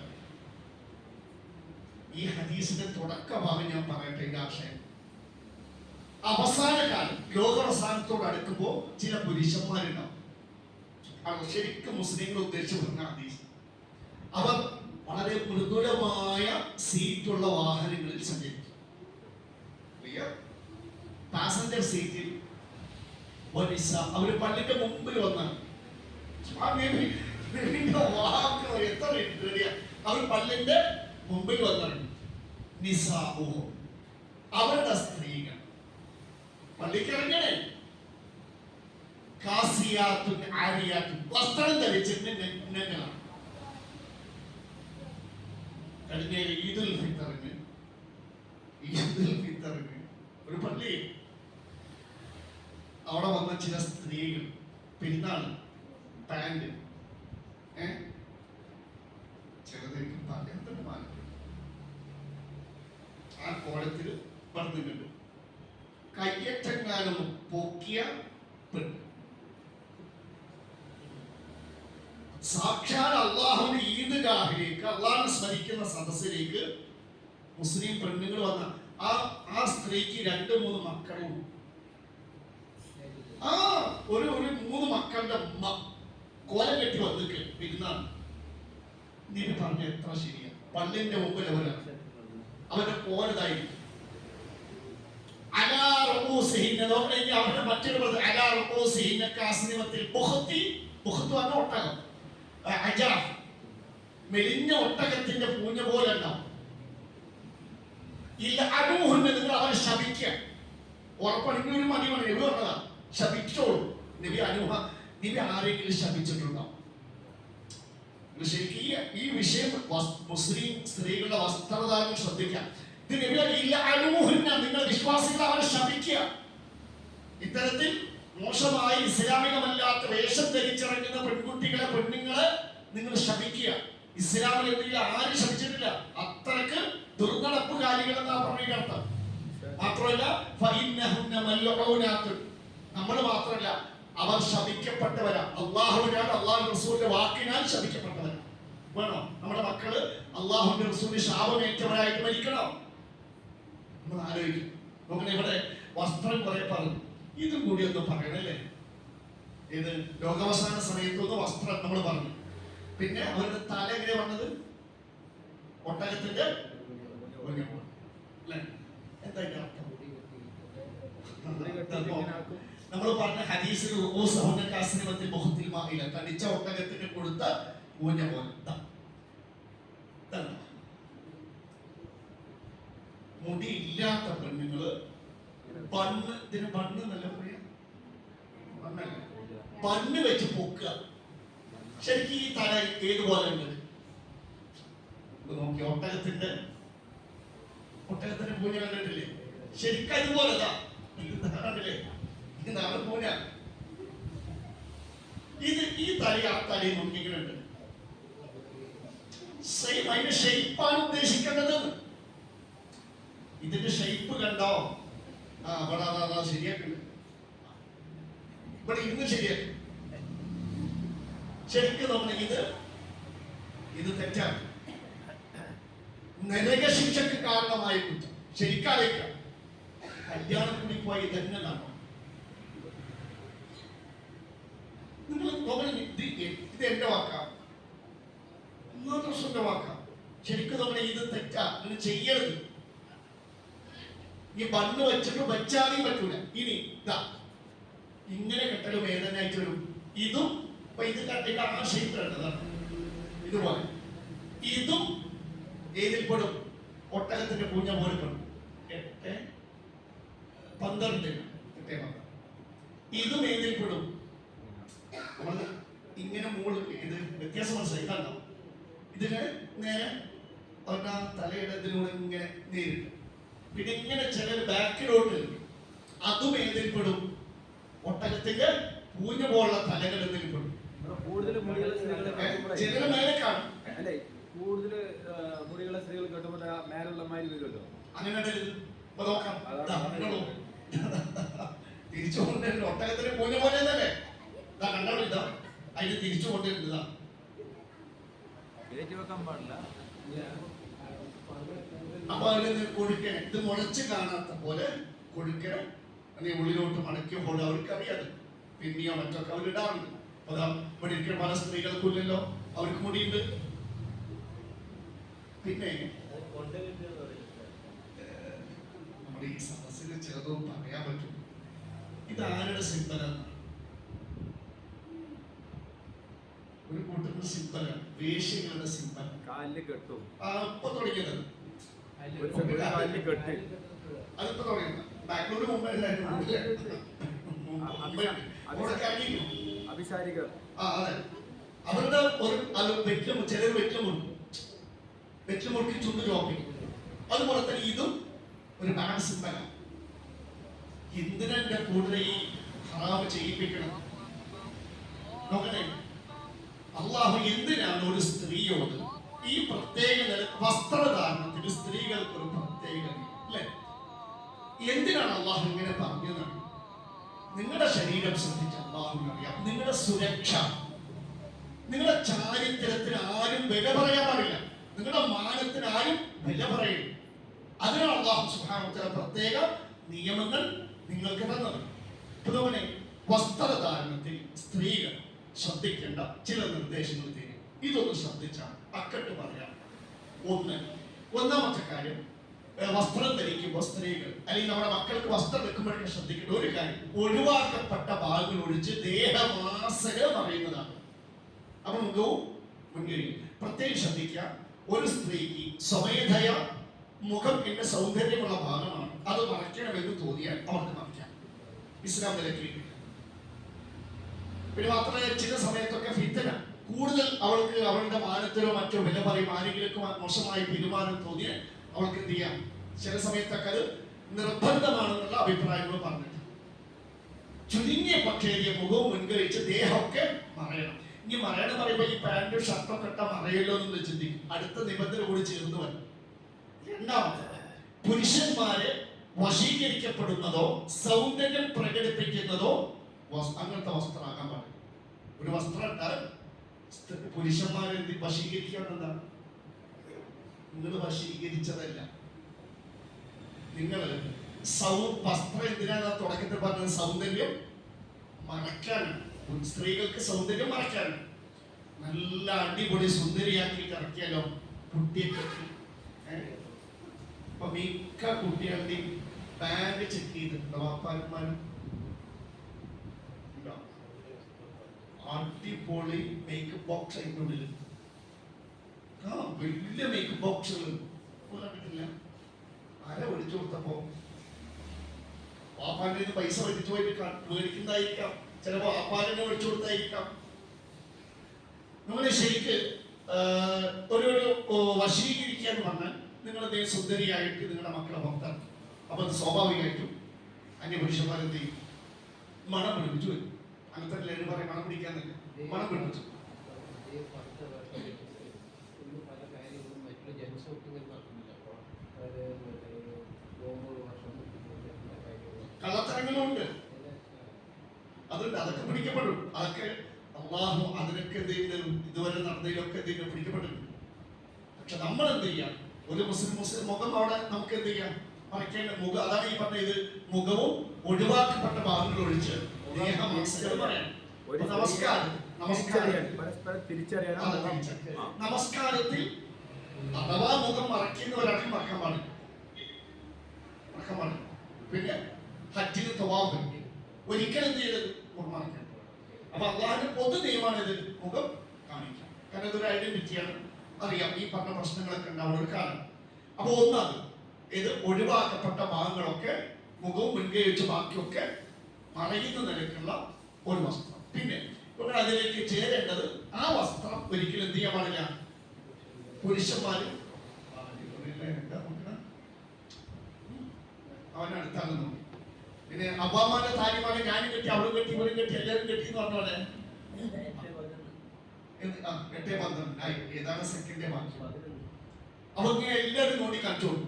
പിന്നെ ഈ കണ്ട എല്ലാ ചെക്കന്മാരും നമ്മുടെ പെൺമക്കളെ അല്ലെങ്കിൽ സഹോദരനെയും അവരുടെ മനസ്സിലിട്ട് അതുകൊണ്ട് ഈ നിബന്ധന കൂടി നമ്മൾ സൗന്ദര്യം മറം പോലെ ഇതിപ്പോ ഇത് മുഖവും മുൻകൈ വെച്ച് ബാക്കിയൊക്കെ പറഞ്ഞിട്ടുണ്ട്. അപ്പൊ ഈ കുട്ടികൾ മുഖം മുൻകൈ വെച്ച് ബാക്കിയൊക്കെ പറഞ്ഞിട്ടുണ്ട്. പക്ഷെ എന്ത് ബാധിച്ചിട്ടില്ല? സൗന്ദര്യം പറഞ്ഞിട്ടില്ല. മാറിനോട് മുഖമക്കളെ തൂക്കിയിട്ടിട്ടില്ല. ബോഡി സ്ട്രക്ചർ അവരുടെ കാലിൽ ഇടുപ്പൊക്കെ സ്ട്രക്ചർ കാണുന്ന പോലെയാണ്. അപ്പൊ ഇതെല്ലാം പാലിക്കണം. മൂന്നാമത്തത് വസ്ത്രം എടുക്കുന്ന സമയത്ത് കട്ടിയുള്ള തുണിയാണ്. ഏതാകാൻ പാടില്ല? നേരിയതോ തുണിയുടെ നിറം കാണുന്നതോ. ഇപ്പൊ ബനിയൻ ക്ലോത്ത് ഒക്കെ പ്രശ്നമാണ്. ഈ ബനിയൻ ക്ലോത്ത് തുണിയിൽ പെട്ടെന്ന് ശരീരത്തിലേക്ക് ഒട്ടും ടൈമില്ല തന്നെ അല്ലേ? ഇപ്പൊ ടീഷർട്ട് മിക്ക വാപ്പാരുമാരും കുട്ടികൾക്ക് പെൺകുട്ടികൾക്ക് ടീഷർട്ട് പനി കുട്ടിയല്ലേ. എന്റെ കുട്ടിയുടെ ചെറുപ്പം മുതലേ അല്ലെ നമ്മുടെ തലച്ചോറിലേക്ക് അള്ളാഹു തന്നത് ഇത് കാര്യമായിട്ട് തരും.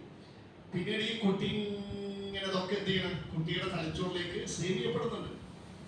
ഇതാണ് വേഷം, ഇതാണ് വേഷം. അതിന്റെ കൂട്ടത്തില് പുറത്തു പോയി വിവിധവാദികൾ നിരീശ്വരവാദികളെ പ്രൊമോട്ട് ചെയ്യുകയും ചെയ്യും.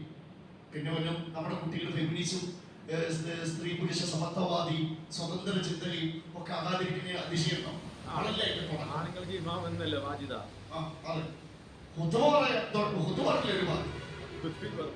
അപ്പൊ ഞാൻ പറഞ്ഞു വന്നത് ഒന്ന് നമ്മൾ മൂന്നാമത് കട്ടിയുള്ള തുണിയായി. മാത്രമല്ല നേരിയതോ തുണിയുടെ നിറം കാണുന്നതോ നിഴലിക്കുന്നതോ ആകാൻ പാടില്ല. ഏത് കട്ടി. മറ്റേ നാലാമത്തെ ഒരു കാര്യം, ഈ ഇത് നേരിയ തുണി എടുക്കുമ്പോൾ ഏതിൽപ്പെടും? നേരിയതോ അല്ലെങ്കിൽ നിഴലിച്ച് കാണുന്നതൊക്കെ ആകുമ്പോൾ നേരത്തെ ഹസീസിൽ പറഞ്ഞ ഉടുത്ത നഗ്നത പ്രദർശനം അല്ലെങ്കിൽ ഉടുത്ത നഗ്ന എന്ന ഹദീസിന്റെ പരിധിയിൽ വരും. അത് കുറ്റമായി മാറും. നാലാമത് നമ്മുടെ ശരീരത്തോട് ഒട്ടി നിൽക്കുന്നതാവരുത്. ശരീരത്തോട് ഒട്ടി നിൽക്കുക. ഒരു പേരുടെ എന്താ പേര്? സ്കിൻ ഫിറ്റ് പർദ്ദ. പർദ്ദ തന്നെയാണ്, പക്ഷെ ടൈറ്റായിട്ട് നിമ്നോന്നതകളൊക്കെ മുളച്ചു നിൽക്കാം. ഒരിക്കലും ഹോസ്പിറ്റലിൽ ഒരു മുസ്ലിം സഹോദരി പ്രസവിച്ചു കിടക്കുക. അപ്പൊ അവരുടെ ഒരു കുടുംബത്തിലൊരു സ്ത്രീ വന്നു. പത്തേക്കും അപ്പൊ കിടക്കുന്ന സ്ത്രീ ചോദിച്ചു, എന്നാൽ എടുക്കാണ്ട് വരുന്നതായി നല്ലത്. ശരിക്കും അവരുടെ ശരീരത്തിന്റെ എന്താ പറയാ ശരിക്കും നിമ്നോന്നതകളും വടിവുകളും ഒക്കെ ശരിക്ക് കാണുന്നവോ അങ്ങനെ പാടില്ല. ശരീരത്തോട് ഒട്ടി നിൽക്കരുത്. ഇടുക്കമില്ലാത്തതും വിശാലവും അയവുള്ളതുമാണ്. കട്ടിയുള്ളതാണ്. അതോടൊപ്പം എന്തുവേണം? കുറച്ച് ലൂസും അയവുണ്ടാകും. അപ്പോഴാണ് എന്ത് ചെയ്യുക? ഈ നിമ്നോന്നതകൾ മുളച്ച് കാണുക. എന്നിട്ട് അതിന്റെ മുകളിലൂടെ നല്ല ഹിജാബ് ഇടുമ്പോൾ അവരുടെ അള്ളാഹു പറഞ്ഞ പോലെ ഒരു മുസ്ലിം സ്ത്രീയാണ് ഞാൻ. എന്റെ മാനത്തിന് ആരും വില പറയണ്ട. ഞാൻ എന്റെ ചാരിത്രം സൂക്ഷിക്കുന്നവളാണ്. ഞാൻ എന്റെ റബ്ബിന്റെ നിയമം പാലിക്കുന്നവരാണ് എന്ന് ശരിക്കും നമ്മൾ ലോകത്തോട് ഒരു അള്ളാന്റെ സന്ദേശം ശരിക്കും നിങ്ങൾ അള്ളാഹുവിന്റെ നിയമം സന്ദേശം ഈ വസ്ത്രത്തോട് വിളിച്ചു പറയും. ഞാൻ അള്ളാഹുവിന്റെ നിയമം അനുസരിക്കുന്ന മുസ്ലിമീൻ എന്ന വസ്ത്രത്തിലൂടെ ശരിക്കും വിളിച്ചു പറയും. അഞ്ചാമത് സ്ത്രീകൾ സുഗന്ധം പുരുഷൻ. നബി പറയുന്നത് എന്താ കാരണം അറിയാം? ചിലപ്പോ ഈ സുഗന്ധം എന്ന് വെച്ചു ബാക്കിയൊക്കെ ക്ലിയർ. ആ മണത്തിലായിരിക്കാം എന്ത് ചെയ്യുന്നത് വശീകരിക്കപ്പെടുന്നത്. അയ്യുമായി ഏതെങ്കിലും ഒരു സ്ത്രീ ഇസ്താറം അത്ര ദൂഷിയാൽ ആ സ്ത്രീ ആ പെണ്ണ് ഒരു ജനതയിലൂടെ നടന്നുപോയി. അങ്ങനെ അവർ അവളുടെ ആ സുഗന്ധം അവൾ അനുഭവിച്ചു, മറ്റുള്ളവർ അത് അനുഭവിച്ചു. അവൾ വ്യഭിചാരിണി. കാരണം ഈ സുഗന്ധം ചിലപ്പോൾ മറ്റുള്ളവരെ ആകർഷിക്കുകയും പുരുഷന്മാരുടെ നോട്ടമുണ്ടാകുകയും ചിലപ്പോൾ അവരെ എങ്ങനെ വ്യഭിചരിക്കും? നമ്മുടെ പെൺമക്കള്, നമ്മുടെ സഹോദരിയെ അവരുടെ മനസ്സിൽ ഭാവിക്കും. ഇങ്ങനെയൊക്കെ വ്യഭിചരിക്കുന്ന പോലെ അവരുടെ മനസ്സിൽ ഇങ്ങനെ എന്താ പറയുക, കുമ്പള കിട്ടാമോ, എന്താ പറയാ, നമ്മൾ പലതും മനക്കോട്ട. അതാണ് അവരുടെ മനക്കോട്ടയിൽ ഇങ്ങോട്ട് വ്യഭിചരിക്കും. ഇതിനാ കൂടുതൽ ഒരു ഹറാമ് ചെയ്യുന്നത്, അത് ഒഴിവാക്കി. പുരുഷന്മാരുടെ ആ വസ്ത്രത്തോട് സാമ്യത വരാൻ പാടില്ല. നിമിഷം ശപിച്ച കാര്യമാണോ? അവിടെ നമ്മൾ ഈ ജനറൽ ഗ്രൂപ്പ് ഇക്കോളജിക്ക് വന്നപ്പോ പാന്റ് ഷർട്ട് എന്താ അപ്പം എല്ലാം പറഞ്ഞിട്ടുണ്ടല്ലോ, പോരാ. നമ്മുടെ ശപിച്ചിരിക്കുന്നു ഒരു പുരുഷന് പെണ്ണിന്റെ വേഷം കെട്ടുന്ന പുരുഷനെ റസൂൽ ശപിച്ചു. പുരുഷനെ ശപിച്ചു. പുരുഷന്മാരൊരിക്കലും പെണ്ണിന്റെ വേഷം കെട്ടരുത്. ഒരു പെണ്ണിനെയും അള്ളാഹുവിന്റെ റസൂൽ ശപിച്ചു. അവർ ധരിക്കുന്നു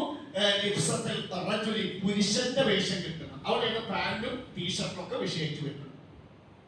അത് കോമൺ ആയി ലോകത്ത് പുരുഷന്റെ വേഷമാണെന്ന് കോമൺ ആയിട്ട് ഇതുവരെ അംഗീകരിച്ചൊന്നും കാര്യം. ഇനി യുക്തിവാദികളായിട്ട് തന്നെ പലതും പറയും പാന്റ് ആണുങ്ങളുടെ മാത്രം വേഷമല്ല, പറഞ്ഞു നോക്കുന്നത്.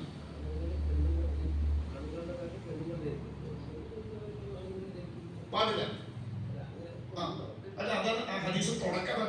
പാവടമായിട്ടുള്ള പാന്റ് ഉണ്ടോളെ, ലൂസ് ആയിട്ടുള്ളത്, കെട്ടുന്നത്, അതൊക്കെ നിങ്ങളുടേതായ വ്യത്യാസം ഉണ്ടാവും. ആണുങ്ങളുടെ പാന്റും ചുരിദാറിന്റെ കാലത്തൊക്കെ വ്യത്യാസം ഉണ്ടാവും, കുറച്ച് വലുതായി. അപ്പോൾ മറിച്ച് ഇവിടെ പറയുന്നത് ശരിക്കും ആണുങ്ങളുടെ പോലെ ടീഷർട്ട്, ജീൻസ് പാന്റ്, ശരിക്ക് കണ്ടാൽ ഒരാണ് ആണോ പെണ്ണോ ധരിച്ചറിയില്ല. ഇപ്പൊ മുടിയില്ലല്ലോ പെണ്ണ്. അതാണ് നമ്മൾ ഈ പറഞ്ഞ നിബന്ധനകൾ വന്നില്ലേ? ഏത് ശരീരത്തോട് ഒട്ടരുത്, ലൂസ് ഉള്ളതാകണം, നയമുള്ളതാകണം ഒക്കെ പറയാം. അതൊക്കെ അതിന് ബാധക. അപ്പൊ ഒരിക്കലും എന്ത് ചെയ്യരുത്, ഒരു പുരുഷനോട് സാമ്യത വരും. പത്ത് പെൺകുട്ടികൾ മുടിയൊക്കെ ക്രോപ്പ് ചെയ്ത് ഒരു ആണുങ്ങളുടെ പോലെ ടീഷർട്ട് ഇട്ട്, ജീൻസ് ഇട്ട്, ഉള്ളിലോട്ട് ഇൻസേർട്ട് ചെയ്ത എന്തെങ്കിലും അവരുടെ നിമ്നോന്നതകളൊക്കെ മുളച്ചിട്ടാണ്. വെറുതെ അള്ളാഹുവിന്റെ റസൂലിന്റെ ശാപത്തിന് വിധേയരാണ്. ഇപ്പൊ ട്രെയിൻ യാത്രക്കാർക്ക് ഇതൊക്കെ പഠിച്ചോനെ ചില സമയത്തൊക്കെ കണ്ണ് പൊത്തിയിരിക്കുന്നത്, കണ്ണ് കെട്ടിയിരിക്കേണ്ടി വരുന്നു. ചില കുട്ടികളുടെയൊക്കെ ഈ കോളേജ് കുട്ടികളുടെയൊക്കെ വേഷം കണ്ടിട്ട് ജീൻസ് പാൻറ്റും ഇട്ടിട്ട് ടീഷർട്ട് ഇട്ട് ഇൻസേർട്ട് ചെയ്താൽ ടൈറ്റ് ചെയ്തിട്ട് വലിച്ചിട്ടുണ്ട്. ഇതിന് മക്കളെ ഈ പറഞ്ഞ പോലെ ഇങ്ങനെ വെറുതെ ഇങ്ങനെ കഴുത്തിൽ കൂടെ ഇങ്ങനെ പൊട്ടിച്ച് വെച്ചോ, എല്ലാം കാണേണ്ടതൊക്കെ പുറത്തിടാം. നമ്മൾ ആലോചിക്കും, അള്ളാഹുവിന്റെ റസൂലിന്റെ ശാപേറ്റിട്ട് നിങ്ങൾ വലിയ എഞ്ചിനീയറിന്റെ സർട്ടിഫിക്കറ്റ് ഒക്കെ നേടി ഒരു ബന്ധ കാര്യം അവിടെ അള്ളാഹുവിന്റെ കോടതിയിൽ പിടിക്കണം. 7 സത്യനിഷേധികളുടെ വസ്ത്രത്തോട് സാമ്യതയോ സാദൃശ്യം ഉണ്ടാവും. ഇത് പുരുഷന്മാർക്കും ബാധകമാണ്. ഇത് പെണ്ണുങ്ങളുടെ മാത്രമല്ല, ഇതിൽ പുരുഷന്മാരും കുറ്റക്കാരും. മൻ തശബ്ബഹ ബിഖൗമിൻ ഫഹുവ മിൻഹും. ഒരു ജനതയോട് ആരെങ്കിലും സാദൃശ്യപ്പെട്ടാൽ അവർ അവരിൽപ്പെട്ടവർ. ഇതിന്റെ ഷറഹിൽ പറഞ്ഞത് മൻ തശബ്ബഹ ബിഖൗമിൻ ഫഹുവ മിൻഹും. ഒരു ജനതയോട് ഒരാൾ സാദൃശ്യപ്പെട്ടാൽ അവൻ ആരോട് സാദൃശ്യപ്പെട്ടു അവരിൽപ്പെട്ടവൻ. അവിടെയാണ് ഓണം, ക്രിസ്മസ് ഒക്കെ അവരോട് സാമ്യത വരുന്ന നിലയ്ക്ക് പൂക്കളത്ത് മണ്ണത്തപ്പന വെച്ച് നിങ്ങൾ വരുമ്പോൾ ശരിക്കും അവരിൽപ്പെട്ടവൻ. ക്രിസ്മസ് അല്ലേ എന്നൊരു സ്റ്റാർ നോക്കുമ്പോൾ പൊഹ്മിനും അവരിൽപ്പെട്ടവൻ. അതുപോലെ തന്നെ വിശദീകരിക്കുന്നുണ്ട് മൻ ശബ്ബഹ നഫ്സഹു, ശരീരത്തിന്റെ കാര്യത്തിൽ. അതുപോലെ തന്നെ സത്യനിഷേധികളോട് മഥലൻ ഫിൽ ലിബാസ്, കണ്ടോ, മഥലൻ ഫിൽ ലിബാസ് അതിന്റെ വിശദീകരണത്തിന് വസ്ത്രങ്ങൾ പോലെ. ആ ഇത് അത് വേറെ. അതേപോലെ തന്നെ മറ്റൊരു വിശദീകരണം വസ്ത്രം.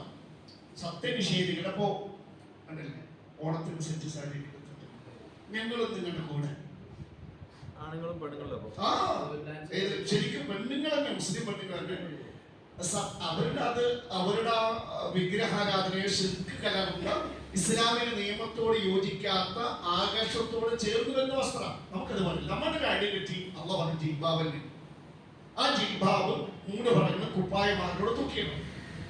ഇനി ഇതില് പുരുഷന്മാരുടെ പ്രശ്നം ഞാൻ പറയാം. ഇന്നത്തെ മിക്ക പുരുഷന്മാരും യൂറോപ്യൻ കൾച്ചർ ട്രൗസർ, പക്ക ട്രൗസർ ഇട്ട് നടക്കും.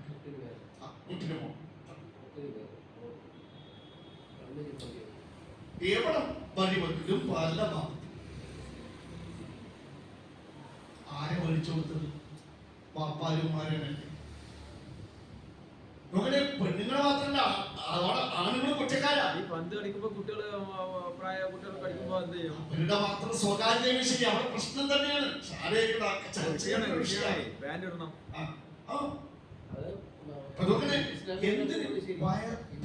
റോഡ് വക്കിന് കഴിഞ്ഞ ദിവസം ഇങ്ങനെ പോകുന്നത് നമുക്ക് മാനിക്കണം തോന്നുന്നു.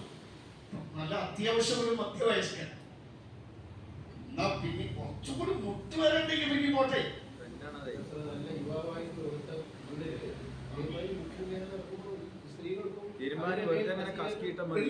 അവരുടെ പ്രശ്നമുണ്ട്. ശ്രദ്ധിക്കുക, നോക്കണേ, ഇവിടെ പുരുഷന്മാരുടെ ഔറത്ത് മറയണം. അത് വീട്ടിലാണെങ്കിൽ നമ്മുടെ അത് ഉമ്മാരും വിലക്കണില്ല. കുട്ടികൾക്ക് ഓടിച്ചു കൊടുക്കുന്ന കുട്ടികളല്ലേ കല്യാണം കഴിച്ചാൽ ശരിയാവും. ഇത് ഏട്ടനും അനിയനും, അവ രണ്ടാണ് ട്രൗസർ. ശ്രദ്ധിക്കണേ, ഏട്ടൻ കല്യാണം കഴിച്ച അനിയൻ ശരിയായിക്കോളാം, അല്ലെങ്കിൽ പ്രശ്നമാണ്. അനിയന്റെ ഭാര്യ ഒന്റെ ഔറത്താവൂലേ, അപ്പൊ അവിടെ കുടുംബ വഴക്ക് തുടങ്ങി. അപ്പം അയാൾക്ക് ഇസ്ലാമിക അതിന് മുമ്പില്ല. അപ്പൊ നമ്മുടെ ഏട്ടന്റെ ഭാര്യ അനിയന്റെ ഔറത്ത് കാണുന്നുണ്ടോ മറിച്ച്, അല്ലാണ്ട് അള്ളാഹുവിന്റെ നിയമം പാലിച്ചിട്ട് അവിടെ പ്രത്യേകം ശ്രദ്ധിക്കുക. അത് ഒരു യൂറോപ്യൻ കൾച്ചറാണ്. മറ്റുള്ള പകലില്ല, മറ്റുള്ള സിനിമാ നടന്മാര് നടിമാര് അവരുടെയൊക്കെ ഒരു സ്റ്റൈൽ എപ്പോഴും ട്രൗസറൊക്കെ നമ്മൾ ഇസ്ലാമിക സംസ്കാരം ഉയർത്തിപ്പിടിക്കുന്നതാണ്. അത് നമ്മൾ മറക്കാൻ പാടില്ല. 8 വസ്ത്രത്തിൽ ശ്രദ്ധിക്കേണ്ട 8ാമത്തെ കാര്യം, ഒരിക്കലും വസ്ത്രം ധരിക്കുമ്പോൾ ഈ നിബന്ധനകളൊക്കെ പാലിച്ചു എന്ന് വിചാരിക്കും. ഏത് ഇസ്ലാം പറഞ്ഞ എല്ലാ നിബന്ധനകളും ഒത്തൊരു വസ്ത്രം. പക്ഷെ വസ്ത്രം ഇട്ടിട്ട് പ്രശസ്തി, പ്രൗഢി ആഗ്രഹിച്ചാൽ പൊളി, പരലോകത്ത് അപമാനിക്കും. ഒരിക്കലും നമ്മുടെ വസ്ത്രം, നമ്മൾ ഈ കല്യാണത്തിന് പോകുമ്പോഴേ നമ്മളെന്താണ് മനസ്സിലുണ്ടാവുക? ഈ കല്യാണ കുടിയിൽ എല്ലാവരെക്കാളും വില പിടിച്ച വസ്ത്രം എന്റേതാണ്. എന്താ വസ്ത്രത്തിന് വില എന്ന് വെച്ചാൽ എത്ര പറയാം? ഈ കല്യാണ വസ്ത്രങ്ങളിലാണ് കൂടുതൽ അല്ലേ? 25,000, 50,000. ആ എടുത്തത് 5,000. 15 പിന്നെ പോകണം 50,000. അപ്പൊ അതിന്റെ അർത്ഥം പ്രശസ്തി, പ്രൗഢി, സ്ത്രീകളിലാണ് കൂടുതൽ അത് കണ്ടുവരുന്നത്. അതെ, അത് അങ്ങനെ ആയിക്കോട്ടെ. ഒരു ചെരുപ്പ് ധരിക്കും. അപ്പൊ നമ്മൾ ആഗ്രഹിക്കണം ഈ ഇതിലെ ഏറ്റവും നല്ല അടിപൊളി ചെരുപ്പ് എന്റെ പാടില്ല. അത് അഹങ്കാരാണ്. ഇബ്ലീസിന്റെ സ്വയം ഒന്നൊന്ന് വലുതാകാൻ നോക്കും, മറ്റുള്ളവരെക്കാളും വലുതാകാൻ നോക്കും. അതുകൊണ്ട് നബി പറയുന്നത് മൻ ലബിസ തൗബ സുഹറത്തിൻ ഫി ദുനിയ, ദുനിയാവിൽ ഒരാൾ പ്രശസ്തിയുടെ പ്രൗഢിയുടെ വസ്ത്രം ധരിച്ചാൽ അൽബസഹുല്ലാഹു തൗബ മുദില്ലത്തിൻ യൗമൽ ഖിയാമത്ത്, ഖിയാമത്തിൽ അയാളെ അപമാനത്തിന് നിന്ദയുടെ വസ്ത്രം ധരിപ്പിക്കും. അവന് അപമാനിക്കുന്ന കോലത്തിൽ അവനെ വേഷം ധരിക്കും. പരലോകത്ത് അള്ളാഹുവിനെ അപമാനിക്കുന്നു. അതുകൊണ്ട് വസ്ത്രം ധരിക്കാം, പക്ഷെ ആ വസ്ത്രം ഒരിക്കലും നമ്മുടെ മനസ്സിൽ ഇത് ഇവിടുത്തെ പ്രശ്നം. ഈ കുറ്റ മനസ്സിലാവില്ല. വില കൂടിയ വസ്ത്രം ഇടുമ്പോഴേ കുഴപ്പമില്ല, ഓട്ടോമാറ്റിക് ആയിട്ട് മനസ്സിലേക്ക് അത് കൂടി വരും. വരാൻ പാടില്ല.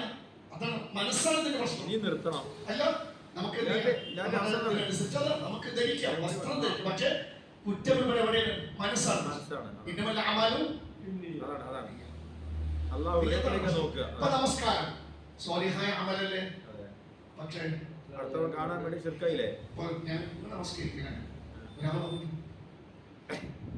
പോയി ശിർക്കാണ്. അവിടെ മനസ്സാണ് പ്രശ്നം. ചെറിയ ശിർക്കാണ്. ചെറിയ ശിർക്കാണ്.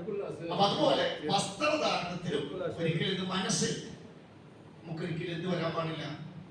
മറ്റുള്ളവരെക്കാളും മികവുറ്റ നല്ല പ്രൗഢി, ആ ഒരു കാറൂൻ എന്താ പറ്റിയ കാറൂൻ അഹങ്കാരം വസ്ത്രമൊക്കെ ധരിച്ച് അങ്ങനെ അവന്റെ എല്ലാ അലങ്കാരങ്ങളോട് അഹങ്കാരത്തോടെ ഇറങ്ങിയത് അത് പാടില്ല. അള്ളാഹു അനുഗ്രഹിക്കുമാറാവട്ടെ. വസ്ത്രത്തിൽ ഇത്തരം കാര്യങ്ങളൊക്കെ ശ്രദ്ധിക്കുക. നമ്മളെ ഇതൊക്കെ കേട്ടിട്ടും നമ്മളും നമ്മുടെ പെൺമക്കളും സഹോദരിമാരും അള്ളാഹുവിന്റെ നിയമം തെച്ച് പോവുകയാണെങ്കിൽ ഒരു കാര്യം ഉറപ്പിക്കാം, ഇസ്ലാമികമല്ലാത്ത വേഷങ്ങളൊക്കെ അത് വ്യഭിചാരത്തിലേക്ക് എത്തിക്കുന്ന ഒന്നാണ്. അള്ളാഹു പറഞ്ഞതാണ് നിങ്ങൾ വ്യഭിചരിക്കരുത് എന്നല്ല, വ്യഭിചാരത്തോട് അടുക്കരുത് എന്നാണ്. അപ്പൊ ഇത്തരം വേഷങ്ങളൊക്കെ നമ്മുടെ പെൺമക്കളെ ഈ വ്യഭിചാരം പോലെയുള്ള അശ്ലീലതകളിലേക്ക് എത്തിക്കുന്ന ഒരു വഴിയാണ്. ഇന്നഹു ഫാഹിഷത്തുൻ വസാഅ സബീല, അത് മ്ലേച്ഛമായ ഒന്നാണ്, വളരെ ദുഷിച്ച ഒരു കുറ്റമാണ് വ്യഭിചാരം. അപ്പൊ നമ്മൾ ശരിക്കും നമ്മുടെ മുന്നിൽ കഥ, നമ്മൾ ഈ മോശമായ കോലം കെട്ടി ഇറക്കുമ്പോ നമ്മൾ പറഞ്ഞില്ലേ, മറ്റൊരുത്തൻ നമ്മുടെ പെൺമക്കളെ കണ്ട അവനെന്ത് ചെയ്യും? മനസ്സിലിട്ട് വിചാരിക്കും. അപ്പൊ ആ കുറ്റത്തിന് ആ ചെറുപ്പക്കാരനെ വിചാരണ ചെയ്യുന്നു വിചാരിക്കും. അല്ലേ? നിങ്ങളുടെ മക്കളെ അറിഞ്ഞിട്ടില്ല, നമ്മുടെ പെൺമക്കള് അറിഞ്ഞിട്ടില്ല വിചാരിച്ചോ. അപ്പൊ ആ ചെറുപ്പക്കാരൻ കുറ്റം ചെയ്തത് ആ പെണ്ണിനെ മനസ്സിലിട്ട് വിചാരിക്കും. അള്ളാഹു ചോദ്യം ചെയ്യും. അപ്പൊ ആ ചെറുപ്പക്കാരനെ ആ ആണെന്താ പറയാ? ആ പെണ്ണ് ആ കോലം കെട്ടി പോയപ്പോ എന്റെ മനസ്സ് പറഞ്ഞു. അപ്പൊ ആര് കുറ്റക്കാരിയായി? പ്രതികളുടെ എണ്ണം പിടിക്കുക. പെണ്ണു വന്നു. അപ്പൊ ആ പെൺകുട്ടിയോട് ചോദിച്ചു, നീ എന്തിനാ വേഷം ധരിച്ചത്? സ്വാഭാവികമായിട്ട് ആ പേരിൽ ഇറക്കിട്ടുണ്ടോ ഈ കല്യാണം കഴിഞ്ഞ പെൺകുട്ടികളെ ഭർത്താവ് വരും വാപ്പാര് വരുമോ? ഒരു മോളെ കല്യാണം കഴിച്ചു കൊടുത്ത് അവര് ആദ്യമൊക്കെ നല്ല വസ്ത്രം, കല്യാണം കഴിഞ്ഞ ശേഷം അവരുടെ വസ്ത്രധാരണ മാറി. പിന്നെ ഭർത്താവിന്റെ വീട്ടിലല്ലേ? അതെ, നിക്കാഹ് കരാറല്ലേ? വാപ്പ എന്താ പറയാ? എന്റെ മകളെ നിനക്ക് എന്റെ ഉത്തരവാദിത്വത്തിലും സംരക്ഷണത്തിലുമുള്ള എന്റെ മകളെ നിനക്ക് വിവാഹം ചെയ്തു. അത് ഞാൻ പിന്നെ ആ പെൺകുട്ടിയുടെ വസ്ത്രം, അവരുടെ സുരക്ഷ, അവരുടെ ഭക്ഷണം, അവരുടെ വസ്ത്രം എല്ലാം ഈ പുരുഷന്റെ ബാധ്യത. അത് ചോദ്യം ചെയ്യപ്പെടുന്നു. അള്ളാഹു ചോദിക്കും, എന്തുകൊണ്ട് നിന്റെ ഭാര്യയ്ക്ക് ഭക്ഷണം കൊടുത്തില്ല? നിന്റെ ഭാര്യയുടെ വസ്ത്രം എന്തുകൊണ്ട് ഇങ്ങനെ ദീന് പഠിപ്പിച്ചത്? ഇതൊക്കെ ഭർത്താവിനോട് ചോദിക്കും. അപ്പൊ നമ്മൾ എവിടെ ശ്രദ്ധിക്കുക. അപ്പൊ അള്ളാഹുവിന്റെ റസൂൽ സല്ലല്ലാഹു അലൈഹി വസല്ലം അള്ളാഹു പറഞ്ഞ നിയമങ്ങൾ തെറ്റിക്കാതിരിക്കുക. കാരണം അറിയാം, മുന്നിൽ ഖബറ നമുക്കറിയില്ലോ. ഒരിക്കൽ ഖബറിലെ ഒരു ശിക്ഷ നബിക്ക് കാണിച്ചു കൊടുത്തത് ഓർമ്മ ഉണ്ടാവും. നബിക്ക് ഇങ്ങനെ പോയി പോയിട്ട് ഞങ്ങൾ പോയിട്ട് ഞങ്ങൾ എത്തി. അല മിഥില തന്നൂർ എന്ന് പറഞ്ഞാൽ ശരിക്കും അടുപ്പ് എന്നാണ് അർത്ഥം. ശരിക്കും അതിന്റെ പ്രത്യേകത തന്നൂർ എന്ന് പറഞ്ഞാൽ ഈ റൊട്ടി ഗൾഫ് നാടുകളിലൊക്കെ ഈ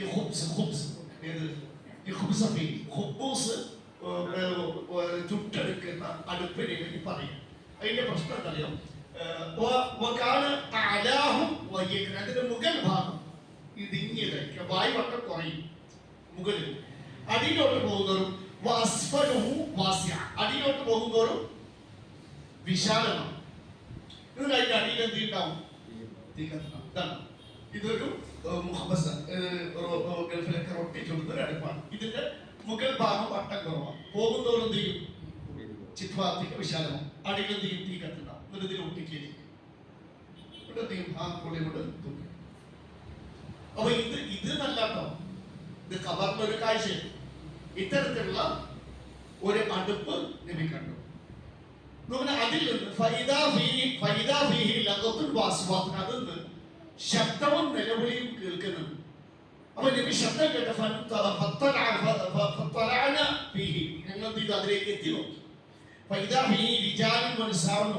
അതിൻ്റെ ഉള്ളില് ഈ അടുപ്പിൽ തീ കത്തുണ്ട്. മുകളിലോട്ട് വരാൻ കഴിയില്ല.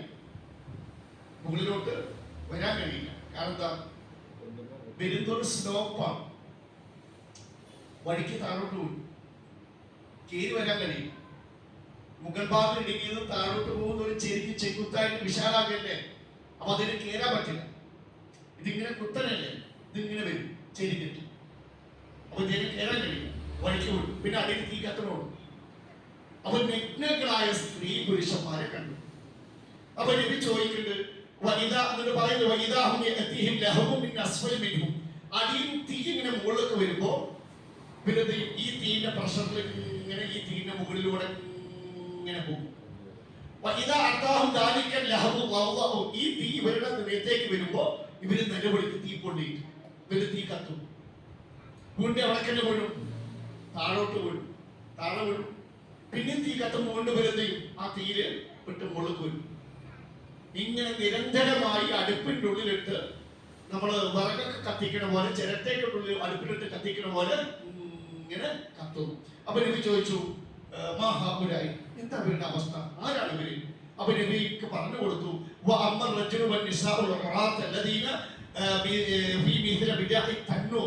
അടുപ്പ് പോലെയുള്ള ഒരു ചൂളയും ഗജ്ജരായ സ്ത്രീ പുരുഷന്മാർ നബിയെ കണ്ടില്ലേ, അവരാരാന്നറിയോ? വ്യഭിചാരികളും വ്യഭിചാരിണികളും, വ്യഭിചരിച്ച സ്ത്രീ പുരുഷന്മാർ. അത് മനസ്സുകൊണ്ടാണെങ്കിലും മറ്റേത് അള്ളാഹു കാത്തിരക്ഷിക്കും. ഖബർ ശിക്ഷയ്ക്ക് കാരണമായ വലിയൊരു കുറ്റമാണ് ഈ വസ്ത്രത്തിലൂടെയും അല്ലാതെയും ഒക്കെ വരുന്നത്. നമ്മൾ ആ ഖബറൊന്ന് ആലോചിച്ചു, ഒന്ന് മരിച്ചോർക്കല്ലേ, അവിടെ അള്ളാഹുവിന്റെ നിയമത്തെ അവഗണിച്ച് ജീവിച്ചവർക്ക്, അള്ളാഹുവിന്റെ നിയമമാണ് ഒരു മുസ്ലിം സ്ത്രീ വസ്ത്രധാരണത്തിൽ പാലിക്കേണ്ട നിയമങ്ങൾ ഖുർആന്റെ ആയത്തിന്റെ ഹദീസിന്റെ അടിസ്ഥാനം പറഞ്ഞില്ലേ. ഇത് നമ്മൾ അവഗണിച്ചാൽ പ്രശ്നം എന്തറിയോ? അവർക്ക് അള്ളാഹുവിന്റെ നിയമം തെറ്റിക്കുന്നവർക്ക് ഒരു കുടിസായ നെരുങ്ങിയ ജീവിതം ഉണ്ട്. അപ്പൊ നബി പറഞ്ഞു കൊടുക്കുന്നത് എന്താണ് നെരുങ്ങിയ ജീവിതം എന്നറിയോ? അത് സത്യം നിഷേധിക്കുക അല്ലെങ്കിൽ അള്ളാഹുവിന്റെ വചനങ്ങളെ നിഷേധിച്ച ഒരു അവിശ്വാസിക്ക് അള്ളാഹു ഖബറിൽ കൊടുക്കുന്ന ശിക്ഷയാണ്. മറ്റു ചില റിവായത്തുകളിൽ, മറ്റു ചില റിപ്പോർട്ടുകളിലൊക്കെ ഈ നെരുങ്ങിയ ശിക്ഷ, നെരുങ്ങിയ ജീവിതം എന്ന് ഉദ്ദേശിച്ചത് ഖബറിൽ ഈ പാപിയായ മനുഷ്യന്റെ അടുക്കിലേക്ക് 99 സർപ്പങ്ങൾ കണ്ടു. 99 സർപ്പം പിന്നെ മൂടാന്ന് കഴിയില്ല. ആ നെരുങ്ങിയ ഒരു സ്ഥലത്തുണ്ടാവും 99. ഓരോന്നിനും 7 തലകളുണ്ടാവും ഒരു പാമ്പൻ. ദുനിയാവിൽ കാണുന്ന രാജവന്മാരൊന്നുമല്ല, അത് അവിടെ പോയാൽ അതിന്റെ ഭീകരത അറിയുള്ളൂ. ഈ 99 സർപ്പങ്ങൾ ഇവന്റെ മേൽ അധികാരം ചൊല്ലും. പിന്നെ അതിനായിരിക്കും അധികാരം. അത് തീരുമാനിക്കണം, കടിക്കണോ, മാന്തണോ, കൊത്തണോ, ഊതണോ, വിഴുങ്ങിയിട്ട് തുപ്പണോ എന്നൊക്കെ ആ പാമ്പുകൾ തീരുമാനിക്കും. ഒരു കാര്യം ആ നബി പറയുന്നുണ്ട്, അവന്റെ തല മുതൽ കാല് വരെ ഇവനെ കൊത്തി കടിച്ച് തീർന്നു ഈ 99 പാമ്പ്. അങ്ങനെ ഖിയാമത്ത് നാൾ വരെ ഈ മനുഷ്യൻ ഈ പാമ്പുകളോട് കഴിയുന്നു. നിങ്ങൾ ആലോചിച്ചു, ഒരൊറ്റ ദിവസം ഒരു രാത്രി നമ്മുടെ കട്ടിലിൽ ചൂട്ട് ഒരു 2 രാജവമ്പാരി, 2 അണലി, 2 കരിപ്പൂട്ട് മാത്രം ഒരു പാമ്പ് പോലെ കിടക്കോ കട്ടിലെ താഴെ? വേണ്ട, ഇന്നൊരു കാര്യം, ഒരു മൂലൊക്കെ കൊണ്ടുവരാം, നിങ്ങൾ വീട്ടിൽ കിടന്നോളി. പറ്റുമോ? അപ്പുറത്തെ റൂമിൽ തന്നെ ഇവിടെ കിടക്കൂല. ഖബറിലെ ഈ അതാബ് പറഞ്ഞപ്പോ അവരിൽ അധികാരം ചെലുത്തുന്ന വേറൊരു അർത്ഥം, ഇവന്റെ വെയിറ്റുകൂടെ ചിറ്റിപ്പണയുന്ന മറ്റൊരർത്ഥം. അപ്പൊ ആ മനുഷ്യന്റെ പ്രയാസത്തിലുള്ള ഭയം, ഒരു കൊത്തിന് 40 കൊല്ലത്തെ വേദന ഉണ്ടാവും. ഒറ്റ കൊത്തിന് ഇത് കൊത്തിക്കൊണ്ടേ. അപ്പൊ ഓരോ കൊത്തും 40 കൊല്ലം എക്സ്റ്റെൻഡ് ചെയ്ത് പോകും, വേദന നിൽക്കൂല. പിന്നെ അതിന്റെ പുറമെ ഭയം. അതാണ് നെരുങ്ങിയ ജീവിതം. അള്ളാഹു കാത്തിരിക്കുക. ആ ഖബറിനെ ഓർത്താം അള്ളാഹുവിന്റെ നിയമങ്ങൾ തെറ്റിക്കാൻ തോന്നും. അള്ളാഹുവിന് നമുക്ക് കുറച്ച് ഇടക്കിടക്ക് ഇങ്ങനെ പുറ്റുന്ന തേങ്ങ പോലെ ആ ഖബറിൽ ഇങ്ങനെ ഇടക്കിടക്ക് ഓർക്കണം. അപ്പോഴാണ് നമ്മുടെ ജീവിതത്തിൽ തെക്കുകൊണ്ട. അള്ളാഹു കാത്തിരിക്കുക. ഇങ്ങനെ ഇത് കാണുമ്പോ പഠിച്ചവനെ, ഈ ഖബറിലേക്ക് എന്റെ മയ്യത്ത് നോക്കുമ്പോ എന്റെ ബർസഖ് മറഞ്ഞ ആ ലോകത്ത് എത്തിക്കഴിഞ്ഞു. എന്റെ ആ ആത്മാവിന് രക്ഷപ്പെടാൻ എന്ത് ഞാൻ തയ്യാറാണ്? അള്ളാഹുവിന്റെ നിയമങ്ങൾ ലംഘിച്ചിട്ടുണ്ടോ? അത് തിരുത്താൻ തോപ ചെയ്യാം. അള്ളാഹു മഹാകാരുണ്യമാണ്. എല്ലാ പാപത്തും തോബയുടെ വാതിലിന്റെ വിരിപ്പറിയാനോ? സൂര്യൻ അസ്തമിക്കുന്ന ദിശയിൽ ഒരു വാതിൽ അങ്ങ് തുറന്നിടും. തൗബയുടെ വാതിൽ. 70 കൊല്ലത്തെ വിശാലമാണ്. എന്നുവെച്ചാൽ 70 കൊല്ലം ചെയ്ത പാപങ്ങൾ മുഴുക്കെ സ്വീകരിക്കാൻ മാത്രം, ഒരു മനുഷ്യാനുസരിച്ച് ചെയ്ത എല്ലാ പാപവും സ്വീകരിക്കാൻ മാത്രം വിശാലമാണ് തൗബയുടെ വാതിൽ. മരിക്കണതിന് മുമ്പ്, കണ്ണടയുന്നതിന് മുമ്പ് ആ തൗബയുടെ വാതിൽ നമ്മുടെ മുമ്പിൽ കുത്തി അടയ്ക്കപ്പെടുന്നതിന് മുമ്പ് ചെയ്ത തെറ്റൊക്കെ അള്ളാഹുവോട് ഏറ്റുപറയും. പരൻവിധി ചുമ്മാ വിട്ട് ചൊങ്കിൽ നടക്കുന്ന ശുചാത്ത് നാമുക്കുണ്ട് നാട്ടിലെ. കഥയെന്തെന്നറിവുണ്ടോ നാളെ കിടക്കുന്ന ഖബറെന്ന ഭയങ്കര വീട്ടിലെ. ഖബറെന്ന ഭയങ്കര വീട്ടിലെ. വീട്ടിലമറ്റ പിരിഞ്ഞ് നമുക്ക് കാട്ടിലാരടി മണ്ണാണ്. ചേലിൽ ചെന്ന് കിടക്കണ നമ്മുടെ മേലെ വരുന്നത് കല്ലാണ്. വീട്ടിലമറ്റ പിരിഞ്ഞ് നമുക്ക് കാട്ടിലാരടി മണ്ണാണ്. ചേലിൽ ചെന്ന് കിടക്കണ നമ്മുടെ മേലെ വരുന്നത് കല്ലാണ്. ഇലയുന്നൽ തണ്ണീരാതും ചേർത്ത് മണ്ണീരാലേ അടവാക്കും വീടവിനെ ബാരിലേ. കനവേറും വീതം കല്ലും മണ്ണും അതിന്മീതെ മറമാടും കാബർ ബാഹുജോറിലേ. പരൻവിധി ചുമ്മാ വിട്ട് ചൊങ്കിൽ നടക്കുന്ന ശുചാത്ത് നാമുക്കുണ്ട് നാട്ടിലെ. കഥയെന്തെന്നറിവുണ്ടോ നാളെ കിടക്കുന്ന ഖബറെന്ന ഭയങ്കര വീട്ടിലെ. ഖബറെന്ന ഭയങ്കര വീട്ടിലെ. ഇഷ്ടജനങ്ങളെ വിട്ട് പിരിഞ്ഞ് കട്ടിലേറി പോകുമ്പോൾ ഉറ്റവരെല്ലാം കരളും പൊട്ടി കരയുന്നുണ്ടകലുമ്പോൾ. ഇഷ്ടജനങ്ങളെ വിട്ട് പിരിഞ്ഞ് കട്ടിലേറി പോകുമ്പോൾ ഉറ്റവരെല്ലാം കരളും പൊട്ടി കരയുന്നുണ്ടകലുമ്പോൾ. അകലുമ്പോൾ ഗൃഹത്തിലെ പെണ്ണ് പറയുന്നു ഉലകത്തിൻ താടി എനിക്കാരെന്ന്. ഉലകത്തിൻ താടി എനിക്കാരെന്ന്. പരൻവിധി ചുമ്മാ വിട്ട് ചൊങ്കിൽ നടക്കുന്ന ശുചാത്ത് നാമുക്കുണ്ട് നാട്ടിലെ. കഥയെന്തെന്നറിവുണ്ടോ നാളെ കിടക്കുന്ന ഖബറെന്ന ഭയങ്കര വീട്ടിലെ. ഖബറെന്ന ഭയങ്കര വീട്ടിലെ.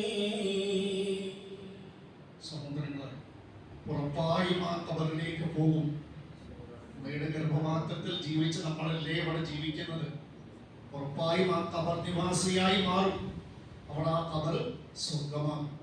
ഒരിക്കലും അത് നരകമാകരുത്, നരകത്തിന്റെ ഉണ്ടാകരുത്. ഒന്നെങ്കിൽ സ്വർഗത്തിന്റെ ഒരു ലോകമായിരിക്കും ഖബർ, അല്ലെങ്കിൽ നരകത്തിന്റെ കുണ്ടിൽപ്പെട്ട ഒരു ഉണ്ടായിരിക്കും. അള്ളാഹു കാത്തിരിക്കും. നല്ല വിശുദ്ധമായ ജീവിതം നയിക്കും. നല്ല ലൈംഗിക വിശുദ്ധി കാത്ത് സൂക്ഷിക്കും.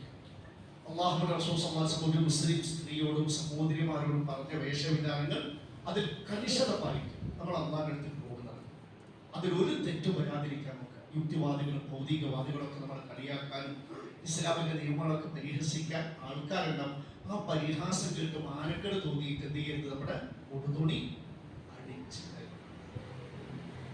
അല്ലാഹു സുബ്ഹാനഹു വ തആല അവസാന കാലഘട്ടത്ത് അത്തരത്തിലുള്ള ഉടുത്ത നഗ്നകളും അന്യപുരുഷന്മാരെ വശീകരിക്കുന്ന കുണുങ്ങി നടക്കുന്നവരും ആടിക്കുഴഞ്ഞ് നടക്കുന്ന സ്ത്രീകൾ രംഗത്ത് വരും എന്നുള്ളത്. അത്തരം അടിഞ്ഞാട്ടക്കാരികൾ നരകാവകാശികളാണ്. അവരൊരിക്കലും സ്വർഗത്തിൽ പ്രവേശിക്കില്ല. ഒരിക്കലും സ്വർഗത്തിൽ പ്രവേശിക്കില്ല. സ്വർഗത്തിന്റെ വാസന കിട്ടില്ല. നമ്മുടെ സഹോദരിമാർ അത്തരത്തിലുള്ള ഒരു തെറ്റുകാരാകരുത്. തൗബ ചെയ്യും. എന്നിട്ട് എന്ത് ചെയ്യാം, അള്ളാഹ് പറഞ്ഞ വേഷങ്ങളൊക്കെ ശരിയാക്കാം. അള്ളാഹു അനുഗ്രഹിക്കുമാറാവട്ടെ. ഇൻഷാ അല്ലാഹ് അടുത്ത ആഴ്ച ലോകാവസാനത്തിന്റെ മറ്റൊരു അടയാളവുമായി നമുക്ക് കണ്ടുമുട്ടാം. നമ്മുടെ നബിന്റെ ജീവിതം നമ്മൾ അവസാനത്തിലെ നബിചരിത്രം കുറച്ച് പറയാറുണ്ട്. 2-3 മിനിറ്റ് അത്രയും. നമ്മൾ കഴിഞ്ഞ ആഴ്ച നബിന്റെ പേരുകൾ പറഞ്ഞു. ഓർമ്മ ഉണ്ടോ? നബിന്റെ പേരുകൾ ഇപ്പൊ എഴുതിക്കേണ്ടി വരില്ല. ഒന്ന് എണ്ണി നോക്കി. മുഹമ്മദ്, അഹമ്മദ്, അൽ മാഹി, ഇത് കുഫറിനെ മായിച്ചു കളയുക. പിന്നെ മഹശർ, നബിന്റെ പിറകിലാണ് മനുഷ്യന്മാർ ഒരുമിച്ച് കൂട്ടുന്നവൻ. അൽ ഹാഷ്യം, പിന്നെ പിറകെ പ്രവാചകന്മാർ വരാനില്ലാത്ത നബി അൽ ആഖിബ്, അത് അൽ ആഖിബ്. പിന്നെ ഇതര പ്രവാചകന്മാരെ പിൻപറ്റുന്ന നബി അൽ മുഖഫി. തൗബയുടെ നബി നബിയും തൗബ. കരുണയുടെ നബി നബിയും റഹ്മ. ഇനി നമുക്ക് നബിക്ക് പാല് കൊടുത്ത ഉമ്മമാരുടെ കഥകളാണ് പറയുന്നത്. നബി കുഞ്ഞുമാവിൽ പാല് കൊടുത്തു അല്ലേ? അതുപോലെ നബിക്ക് നബി എന്നല്ല, അറബികൾ എന്തുകൊണ്ടാണ് ഈ ഗ്രാമപ്രദേശത്തെ അല്ലെങ്കിൽ മരുഭൂവാസികളായ സ്ത്രീകൾക്ക് ഉമ്മമാർക്ക് പാല് കൊടുക്കാൻ എന്തിനാണ് മക്കൾക്കാർ, പ്രത്യേകിച്ച് ഖുറൈശികൾ, മരുഭൂവാസികൾ, അറാബികൾ എന്ന് കേട്ടില്ല? അറാബികൾ കാലത്തില്ല അറാബും. ഈ അറാബികൾ പറഞ്ഞ മരുഭൂവാസികളെ പറയും. എന്തുകൊണ്ടായിരിക്കാം അറബികൾ അവരുടെ കുഞ്ഞുങ്ങളെ മരുഭൂവാസികളെ പാല് കൊടുക്കാൻ ഏൽപ്പിച്ചത്?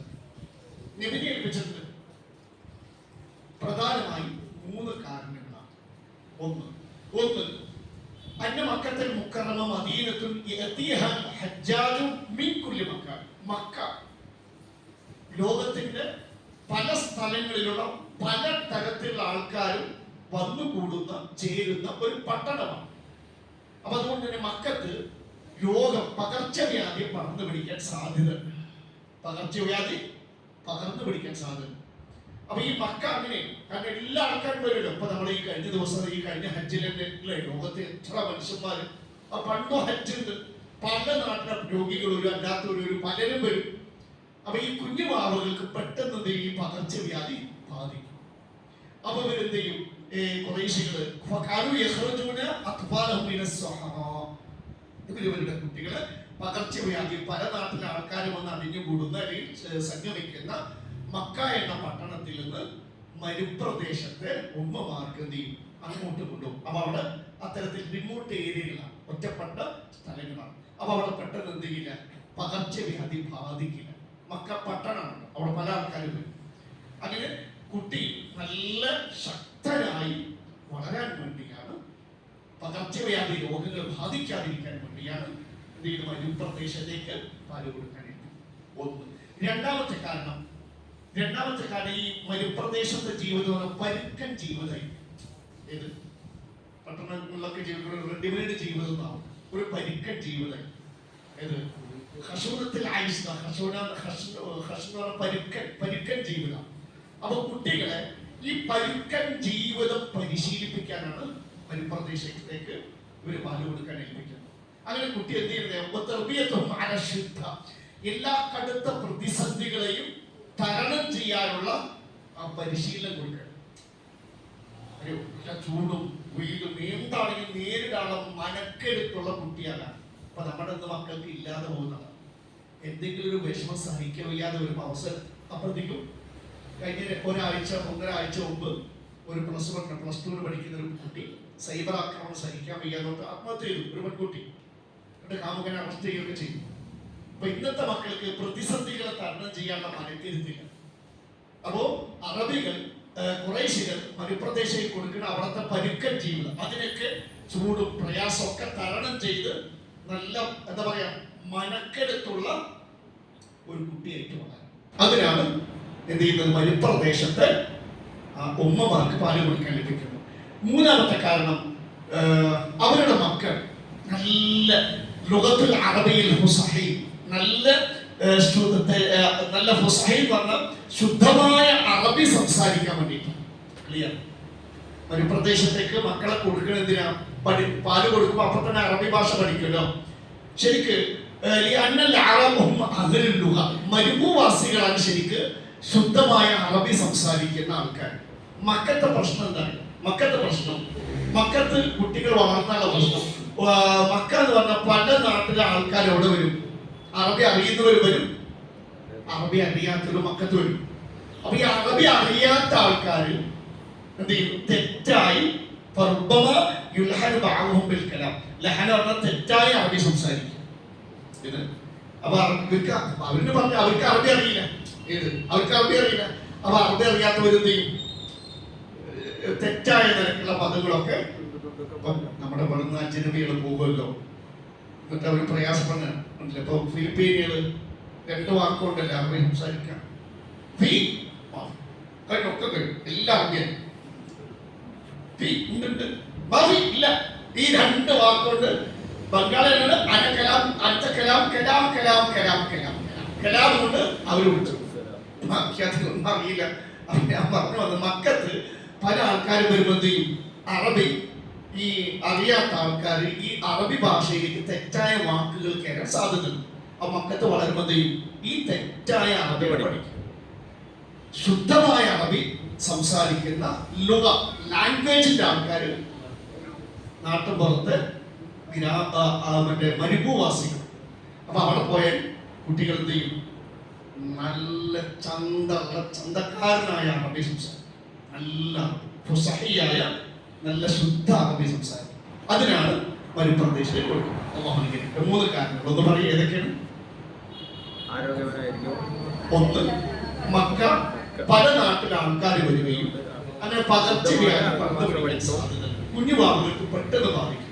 അപ്പൊ ഇത് ബാധിക്കാതിരിക്കാൻ പട്ടണമായ മക്കയുടെ പുറത്തേക്ക് മരുപ്രദേശത്തേക്ക് കുട്ടികളെ പാല് കൊടുക്കാൻ കൊണ്ടുപോകും. അപ്പൊ ബാധിക്കില്ല. 1. 2, മരുപ്രദേശത്ത് ആ കഠിന ജീവിതം, ആ പരിക്കൻ ജീവിതമൊക്കെ തരണം ചെയ്യാനുള്ള മാനസിക പ്രതിരോധ ശേഷി കിട്ടാൻ വേണ്ടിയിട്ടാണ്. അതിനൊക്കെ തരണം ചെയ്യാൻ വിൽ പവർ എന്ന് പറഞ്ഞു. കാഴ്ചപ്പാട് നോക്കിയില്ലേ? അതാണ് ശരിക്കും നല്ലൊരു ചിന്തകളാണ്. പിന്നെ 3ാമത്താണ് ഏത്? മക്ക അറബി അറിയുന്നവരും അറിയാത്തവരും വരും. അപ്പൊ തെറ്റായി അറബി സംസാരിക്കാൻ സാധ്യത. അപ്പൊ ഈ ശുദ്ധമായ അറബി സംസാരിച്ച് പഠിക്കാൻ വേണ്ടി മരുഭൂവാസികളാണ് അറബിയുടെ ശുദ്ധമായ അറബി സംസാരിക്കുന്നത്. അള്ളാഹു അനുഗ്രഹിക്കുമാറാവട്ടെ. അടുത്ത ആഴ്ച നമുക്ക് എന്ത് ചെയ്യാം? നബിക്ക് പാല് കൊടുത്ത ഉമ്മമാരുടെ ഓരോ കഥകളായി അല്പാൽപമായി പരിശോധിക്കാം. അള്ളാഹു നമ്മുടെ ജീവിതത്തിൽ വന്നുപോയ മുഴുവൻ പാപങ്ങളും അള്ളാഹു പുറത്തുമാറാം. അള്ളാഹുവേ, ഞങ്ങളെയും ഞങ്ങളുടെ ഇടകളെയും ഞങ്ങളുടെ എല്ലാ മാതാപിതാക്കളെയും ഞങ്ങളുടെ മക്കളെയും ഞങ്ങളുടെ എല്ലാ ഉമ്മമാരെയും ഉപ്പമാരെയും ജന്നാത്തുൽ ഫിർദൗസിൽ ഒരുമിച്ചുകൊണ്ട് റഹ്മീനായ ഹയ്യും ഖയ്യുമായ റബ്ബേ, നിന്റെ ഫദ്ല് കൊണ്ടല്ലാതെ നിന്റെ അദാബിൽ നിന്ന് രക്ഷപ്പെടാൻ സാധ്യമല്ല. നിന്റെ ഫദ്ല് കൊണ്ട് ഈ സദസ്സിലുള്ള ഞങ്ങളെയും ഞങ്ങളുടെ മാതാപിതാക്കളെയും ഞങ്ങളുടെ ഇടകളെയും ഞങ്ങളുടെ എല്ലാ മക്കളെയും നിന്റെ എല്ലാ അദാബുകളിൽ നിന്നും രക്ഷിക്കേണ്ടവരാണ്. അല്ലാഹുവേ, ഞങ്ങളുടെ മക്കൾ ആകെ ഞങ്ങളുടെ സ്വത്ത് വരുമാനം അവരാണ്. ഞങ്ങളുടെ മക്കളെ സ്വാലിഹായ മക്കളാക്കണം, നല്ല ദൃഢവിശ്വാസമുള്ള നല്ല മുഅ്മിനീങ്ങളാക്കണം, നല്ല തഖ്വയുള്ള മുത്തഖീങ്ങളാക്കണം, മുഹമ്മദ് നബിയെ പോലെയുള്ള സൽസ്വഭാവികളാക്കണം. അല്ലാഹുവേ, ഞങ്ങളുടെ മക്കളെ പഠിപ്പിക്കാനായി കച്ചകെട്ടി ഇറങ്ങിയ ദുശക്തികൾ ഞങ്ങളുടെ മക്കളുടെ ചുറ്റുമുണ്ട്. ഈ പ്രപഞ്ചത്തെ അതിസൂക്ഷ്മമായി നിയന്ത്രിക്കുന്ന ഞങ്ങളുടെ മക്കളുടെ മനസ്സുകൾ പിഴച്ചു പോകാതെ കാക്കണം. ഞങ്ങളുടെയും ഞങ്ങളുടെ മക്കളുടെയും മനസ്സുകളെയും പാതകളെയും സിറാത്തുൽ മുസ്തഖീമിൽ ഉറപ്പിച്ച് നിർത്തേണം. ഈ സദസ്സിൽ ഹാജരായ എല്ലാവർക്കും ധാരാളം ധാരാളം ഖൈറും ബർക്കത്തും നൽകണം. അല്ലാഹുവേ, ഞങ്ങളുടെയൊക്കെ വ്യത്യസ്തമായ ആവശ്യങ്ങളുണ്ട്, വ്യത്യസ്തമാണ്. ഈ ഓരോ മനസ്സിലും അറിയുന്ന റബ്ബേ, ഞങ്ങളുടെ വ്യത്യസ്തമായ ഹലാലായ ആവശ്യങ്ങളുടെ മുതൽ കൊണ്ട് നിർവഹിച്ചു തരണം. ربنا آتنا في الدنيا حسنة وفي الآخرة حسنة وقنا عذاب النار وصلى الله على نبينا محمد. أوصاني سبحانك اللهم وبحمدك أشهد أن لا إله إلا أنت أستغفرك وأتوب إليك.